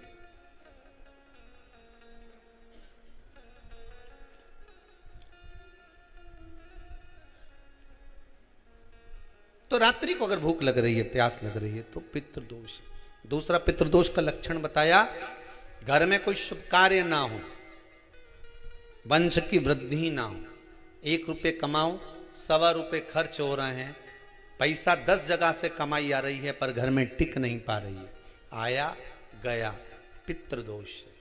जरा सी कटोरी पड़ी है उसके पीछे विवाद चालू हो जाए, पानी ढुल गया उसके पीछे विवाद हो जाए, या छोटी छोटी बात में घर में क्लेश मचा हुआ है, पितृदोष है। समझ लो हमारे पूर्वज हमसे खुश नहीं, प्रसन्न नहीं। कोई कहता है गुरुजी श्राद्ध बड़े बेटे को करना चाहिए कि छोटे को करना चाहिए। शिव महापुराण की कथा कहती है, अगर जायदाद का पूरा हिस्सा बड़े ने लिया हो और तुमने अपनी माता का दूध ना पिया हो तो एक ही को कर लेने दो। अगर माता का दूध पिया है और अगर एक अंगूठी भी ली है, जरा सा एक कपड़ा भी अगर सास का लिया है, तो श्राद्ध तो तुझे करना ही पड़ेगा, करना ही पड़ेगा। तूने मेरा दूध पिया है तो बिल्कुल जम के तो बोलो। अगर तुमने उनका कुछ खाया है तो अब एक काम और हो सकता है, गुरुजी वो श्राद्ध अगर हम नहीं करें और बड़े भैया करें और हम उन्हीं के यहाँ चले जाएं तो चले जा, मना कौन कर रहा है। पूड़ी का तेल तू ले जा, खीर का दूध 2 थैली तू खरीद के ले जा, जितना वहां वो सेवा करे उतनी सेवा तुम करो। गलत है क्या? जायदाद का भी तो हिस्सा किया था। सुई की नोक के बराबर नहीं धुआं ने, ईंट इधर खसकी है तो हमारी इधर खसका दीजिए। हमारी बसियत में इतना लिखा है तो फिर बसियत में ये भी लिख के जाना चाहिए था। मैं तो क्यों सबके, तुम डरो मत ही रहे एक भी।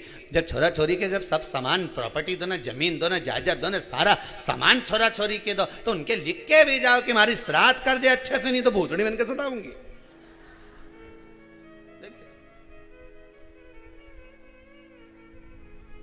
श्राद्ध करो।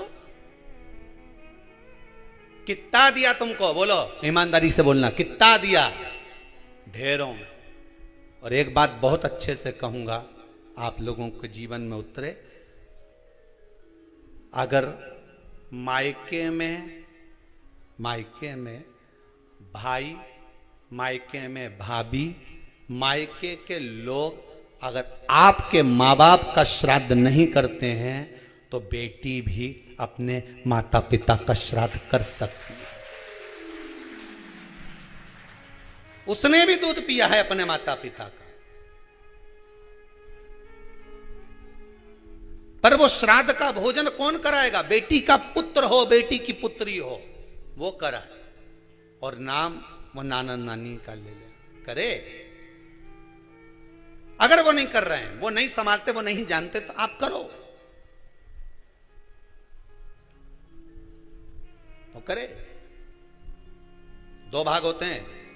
जब एक रोटी गाय के मुख में दी जाती है, गाय के मुख में जब हम रोटी देते हैं, एक रोटी जब देते हैं, या तो गाय के मुख में 16 श्राद्ध में जब रोटी देते हैं तो रोटी को बीच में से तोड़कर, रोटी का जो भाग होता है उसको, मतलब ऊपर से फुलका का परत नहीं निकालना है। रोटी जो सीधी सीधी है ना, जैसे ये रोटी है तो इसको बीच में से तोड़ लिया, दो भाग विभाजित कर लिया, नीचे वाले भाग में भी थोड़ा सा गुड़ शक्कर रख लिया, ऊपर वाले भाग में भी गुड़ शक्कर रख लिया, एक के ऊपर एक रोटी को रख लिया, वो गाय को दी।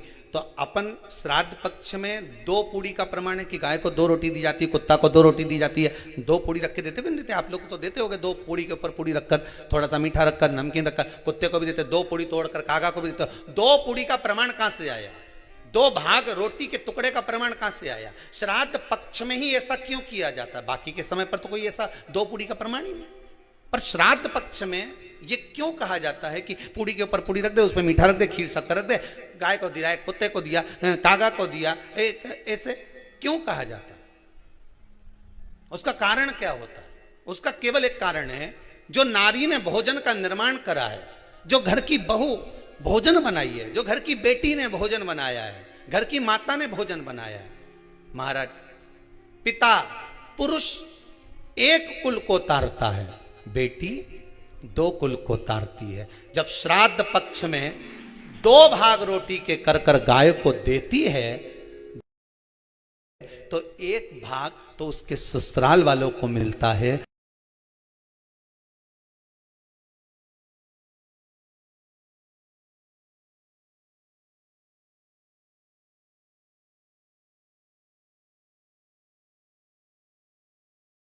मायके को भी मिले, ससुराल को भी। जब गया जी का पिंड होता है तो नाना नानी सबका स्मरण कराया जाता है। 2 भाग।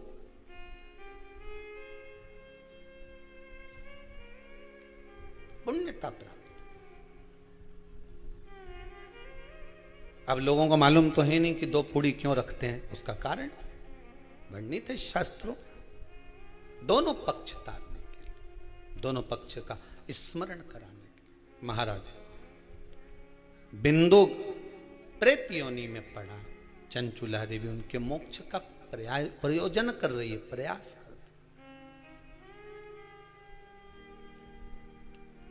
क्या करा जाए कि इनको मोक्ष मिल जाए? कहा शिव महापुराण की कथा। पार्वती मैया की सहेली बन गई और पार्वती मैया ने शिव महापुराण में प्रेत योनि से मुक्त होने के लिए कहा, तुम रुका जी के यहाँ जाओ, देवऋषि नारद के पास जाओ। नारद जी ने तुमरुका जी के पास भेज दिया। क्यों? नारद जी जानते हैं मैं कथा नहीं कह सकता, मैं कथा सुन सकता हूं पर कह नहीं सकता। कहने के लिए मुझे बैठना पड़ेगा, सुनने के लिए हो सकता है कि मैं चले जाऊं, वापिस आकर बैठ जाऊं।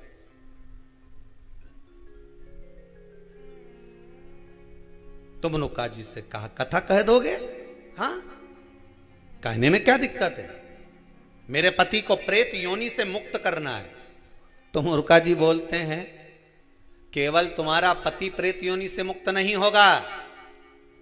तो मुर्का जी ने शिव महापुराण में कहा, सुनो चंचुला देवी, केवल एक व्यक्ति शिव पुराण से नहीं तरता, इस बिंदुक जैसे ना जाने कितने प्रेत इस वायुमंडल में घूम रहे होंगे, ना जाने कितने पितर, ना जाने कितने आहूत, ना जाने कितने वासुक इस वायुमंडल में घूम रहे होंगे। तुम्हारा पति तुमको दिखा नहीं, तुम्हारा बिंदुक तुम्हें कभी नजर आया नहीं, फिर कारण क्या था? बस मन में शांति नहीं है। घर में सारा सुख है पर हृदय में शांति नहीं, समझ लो पितृदोष है। क्या करा जाए? फिर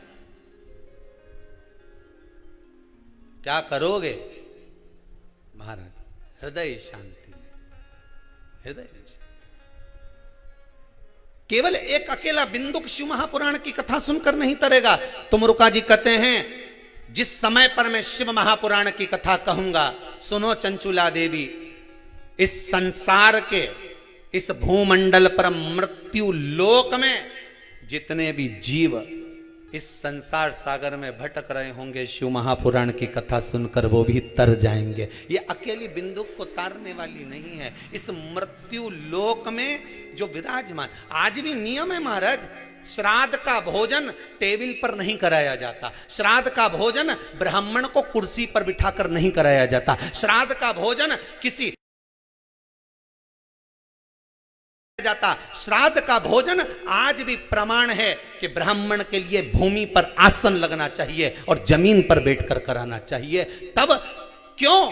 क्योंकि इस भूमि पर बैठकर जब भोजन कराएंगे, इसी भूमि से ना जाने कितने पितर गए, कितने तर्पण हुए, कितनी तिलांजलि हुई, इसी भूमि से, इस रज से, इस कण से ना जाने कितने जीव चल गए। अब लकड़ी पर या टेबल पर या कुर्सी पर बैठकर ब्राह्मण को भोजन कराने का प्रमाण नहीं है।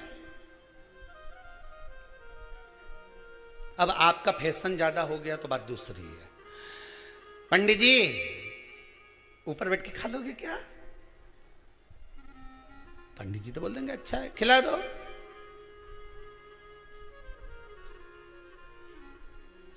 ऊपर बैठ के क्यों?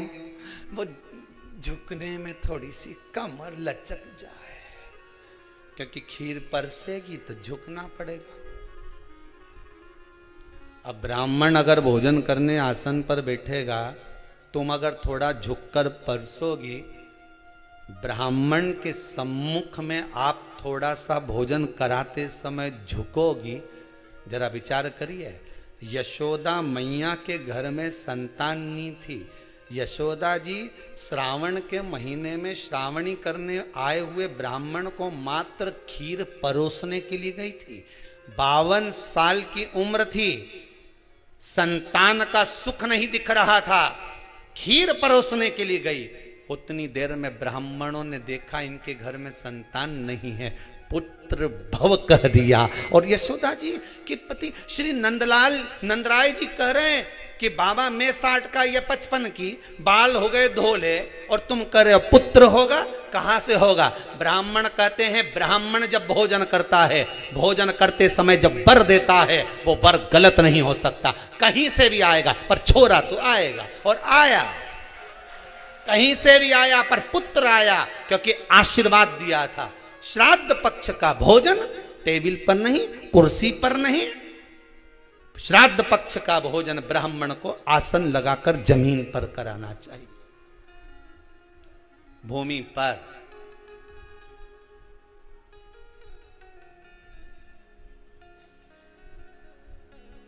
अब आजकल के ब्राह्मण भी थोड़े नीचे,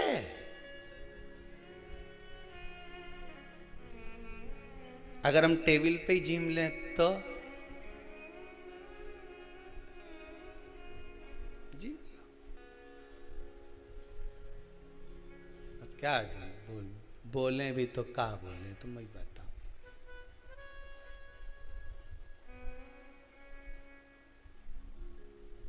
थोड़ा सा भाग भूमि का हो महाराज। तर्पण तिलांजलि सब भूमि पर। हम तो जो जजमान हवन करने के लिए भी जो जजमान लोग नाम लिखाए हैं पितरों के लिए, तो हम उनको भी कहते हैं कि कुर्सी पर बैठकर आहुति छोड़ने से अच्छा है आप बैठो मनानी पर, पहले सबसे पहले भूमि पर 10 मिनट बैठो, पर बैठकर आहुति छोड़ो। उसके बाद भले आप स्टूल लगाओ कुर्सी लगाओ आपकी मर्जी, पर 10 मिनट 5 मिनट तो आप भूमि पर बैठो उन जीवों के लिए, उन जीवों के।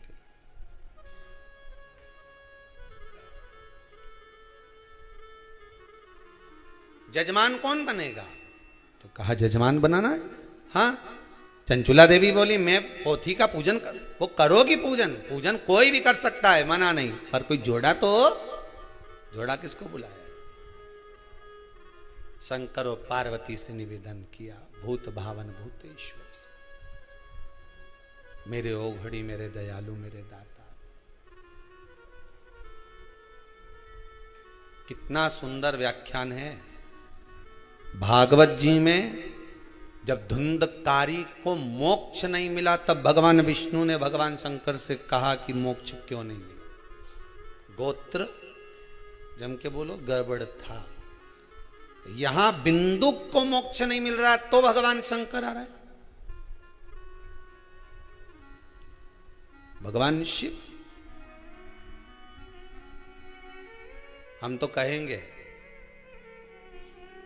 इस श्राद्ध पक्ष में घर में बैठकर श्री शिवाय नमस्तुभ्यम थोड़ा जप लिया करो। शंकर अच्छे अच्छे पितरों को पूर्वजों को ताड़ देते हैं। शिव किसी भी देवताओं की कथा में सुना कि इन देवता का प्रेतों से पाला था?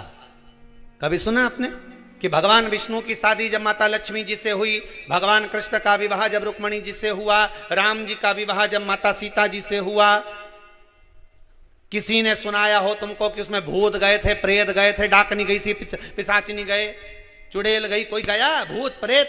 अरे बोलो तो सरी, नहीं गया नहीं। केवल एक देवता ऐसे हैं जिनकी शादी में भूत भी गए, ने प्रेत भी गए, ने डाकनी ने पितर ने ये देव ने वो देव सब आ गए। शंकर भगवान ने किसी भी वीआईपी को नहीं बुलाया। तो शंकर भगवान ने कहा मेरे को होना ही नहीं वीआईपी ने। 2 घंटा तक ने पेंसिल से लाइन खींचे, उनका डब्बा भरे, नहीं तो धागा से ऐसे करके दमदमी मई बन के आए, तो क्या फायदा है? शिव जी बोले ये फालतू का मेरे को नहीं चाहिए वीआईपी। एकदम ने पटली डालने में 4 घंटा लगा दिया और बैठ तो। अब इतना वीआईपी आए तो इनके वीआईपी ट्रीटमेंट दिया जाए। बोलो सही है कि गलत है? साहब वीआईपी साहब आया, इन्हें बिठाए ने कुर्सी पे बिठाओ ने, इनका लाड प्यार करो ने, इसने करो साहब, भोजन यहीं ले दूं कि थाली लगा के ला दूं कि अब भी खा लो साहब? नहीं, भोजन नहीं करो तो पानी पतासा खा लो, नहीं खाओ तो गुपचुप खा लो। तो वीआईपी के वीआईपी जैसा चाहिए। शंकर भगवान बोले हम तो कोई वीआईपी नहीं, हमारी शादी हो रही देखो, यहाँ तो ना घोड़ी ना बैंड ना बाजा, यहाँ तो नंदी पे हम बैठे, वो भी ओंद है उल्टे, नंदी का मुंह इधर, शंकर जी का मुंह उधर। पूछ भी लिया कि तुम उल्टे क्यों बैठे हो? शंकर जी बोले हमारा कोई रिश्तेदार नहीं है तो बारात कैसे देखेंगे? आगे से नंदी देखेगा, पीछे से हम देखेंगे, तो उल्टे बैठे उस पे भी। अब ये संबंध यहाँ हमें वीआईपी नहीं। सारा दूल्हा होन तैयार होने जाए तो मोर तो रंगी उरंगी लगा के जाए ने, गले में मोती की माला ने, 2-4 दिन तक हाथ में बांध बुंदा के ने, उनका बन्ना बन्नी गाय। इका कौन गाया हमारे शमशान में? बोलो तो सही, शिव जी तो शमशान में रहते हैं, माँ कौन बन्ना बन्नी गाने जाता? तुमने आज तक कहीं सुना कि शमशान में लोगों ने बन्ना बन्नी गाया हो? बन्ना जी हिंदी दिल्ली जाना जी, वहां से बन्नी लाना जी, कोई गाया? बोले 4 घंटा तक मैं बैठ के गाया सो, तो कोई जाए शमशान में ढोलक पेटी लेने पहुंच जाए? अरे बोलो तो सही, कोई शमशान में जाके गाया आज तक? नहीं। कभी तुमने मूड बना लो, ऐसा मन बनाओ कि छोरा की शादी होगी तो मैं तो शमशान में जाके बन्ना बन्नी गाऊंगी, कोई बनाए? कोई नहीं गाया। अब शिव जी का ब्याह में तो वहां कोई बन्ना बन्नी हो है? जितना भी मुर्दा है लोग बेचारा आंसू ढलका है। अब शंकर जी भी मन में सोचे हमारा ब्याह 3 दिन बाद काय को रोई दिया यहाँ आके? कौन गाए वहां? तो शंकर जी बोले हमारे यहाँ वीआईपी नहीं चले हो, हम तो जैसा वैसा की वैसे ही चले। ठीक, अब चले तो उनने वही जटा जूट बांध बुंधा के और बढ़िया रक्षाला पहन के भस्म में अस्मी लपेटे को चल दिए। अब इनके यहाँ तो बैंड बाजा वाले भी ऐसा नहीं थे कि यही बैंड चाहिए, हमारे तो यही मनी बड़नागर का चाहिए, कि उज्जैन का चाहिए, कि दिल इंदौर का चाहिए, कि वहाँ का बैंड वीआईपी। अपने यहाँ तो छोरा की शादी हो तो पहले बैंड छाटे हैं, कौन सा बैंड वाला होना चाहिए। अब इनने तो बैंड बाजा भी नहीं छाटा, इनने तो नंदी के कह दिया ना भृंगी के बुलाई ले, और भृंगी ने सरंगी साहब के बुला लिया। जो उन्होंने चिल्लाना चालू करा ने, कहीं ना तो बैंड बजे ना बाजा बजे, ने जो भूतनियों चिल्लाए। अब तुम देखो कभी एक बार कहीं चले जाओ, कहाँ पर बालाजी वगैरह जाते ना, तो वहां जब हवा नहीं आए बाल माल खोल के जो चिल्लाए। अब एक इनांग से चिल्लाए तो एक उनांग से चिल्लाए, एक उधर से चिल्लाए तो एक उधर से चिल्लाए, और ऐसा मजे आए देवता उनको घबरा के ऊपर चले गए वापिस कि दादा ये बैंड बाजा बजे रहा है, ये बैंड बाजा। अब तुम्हारे बीच में कहीं की बैठी हो, तुम जितने बैठे हो ना, तुम्हारे बीच में कहीं की बैठी हो रही एकदम चिल्ला। अब जितनी यहां बैठी भगल सारी दादा इसके क्या हो गया भगवान भगवान। अब वहीं से सारा गुरुजी इसके कहीं हो गया। अब गुरुजी पंडित जी का लगा, जा जल छोड़ के आ, ललित महाराज तू जा, देवेंद्र महाराज तू जा, इनके जल छोड़ जल्दी से।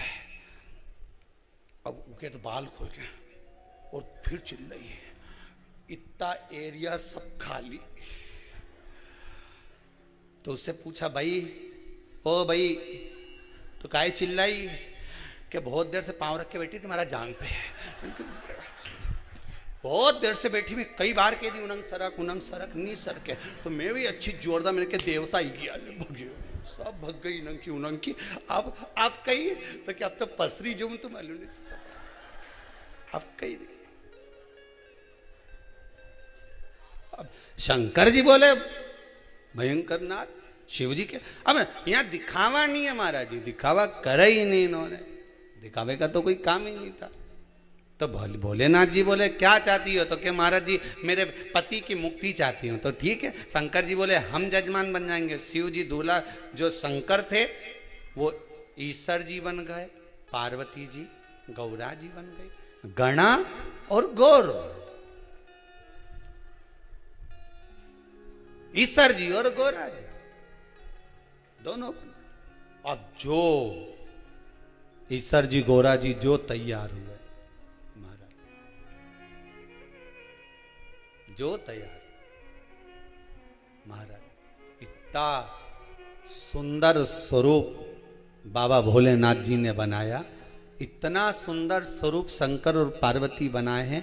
ईश्वर जी और गौरा जी आ रहे हैं, जोरदार ताली बजाकर स्वागत करिए। शंकर और पार्वती, ईश्वर जी और गौरा जी, बड़ा सुंदर स्वरूप बनाया है महाराज, बड़ा सुंदर स्वरूप। ईश्वर जी गौरा जी बड़े सुंदर बनकर, शंकर और पार्वती दोनों यजमान बनकर शिव महापुराण की कथा श्रवण करने के लिए, शिव महापुराण की कथा सुनने के लिए जा रहे हैं। और जब कथा सुनने के लिए शंकर पार्वती चले, देव ऋषि नारद महाराज दर्शन करे, स्वयं भगवान देव ऋषि नारद ने आकर जो दर्शन किया, गजब है प्रभु, बड़ा गजब स्वरूप महाराज। इतना सुंदर स्वरूप भगवान शंकर अपने स्वयं के विवाह में जब तैयार हुए थे ना, तो उन्होंने इतना सुंदर स्वरूप नहीं बनाया था जितना भगवान जब शिव महापुराण के यजमान बनकर कथा सुनने के लिए जा रहे हैं तब उतना सुंदर स्वरूप उन्होंने बनाया है, बड़ा सुंदर महाराज। जरीदार वस्त्र, बड़ा सुंदर वस्त्र, जहां माता पार्वती फूलों का श्रृंगार करती थी, जहां माता पार्वती पुष्पों का श्रृंगार करती थी, आज बाबा माता पार्वती से कहते हैं, पार्वती शिव महापुराण के यजमान बनकर जा रहे हो, सुंदर श्रृंगार करिए। और निवेदन आप सबसे है, शंकर की कथा में ईश्वर जी और गौरा जी बनकर ही बैठना चाहिए। भगवान शिव और पार्वती बड़ा सुंदर श्रृंगार कर कर चलिए।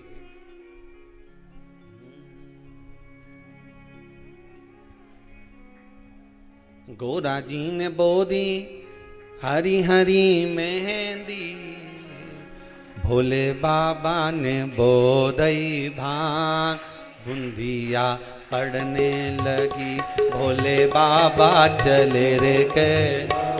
ईसर जी और गौरा जी आ रहे हैं, जोरदार ताली बजाए। भोले बाबा चले रे कैलाश, बुंदिया पड़ने लगी भोले बाबा।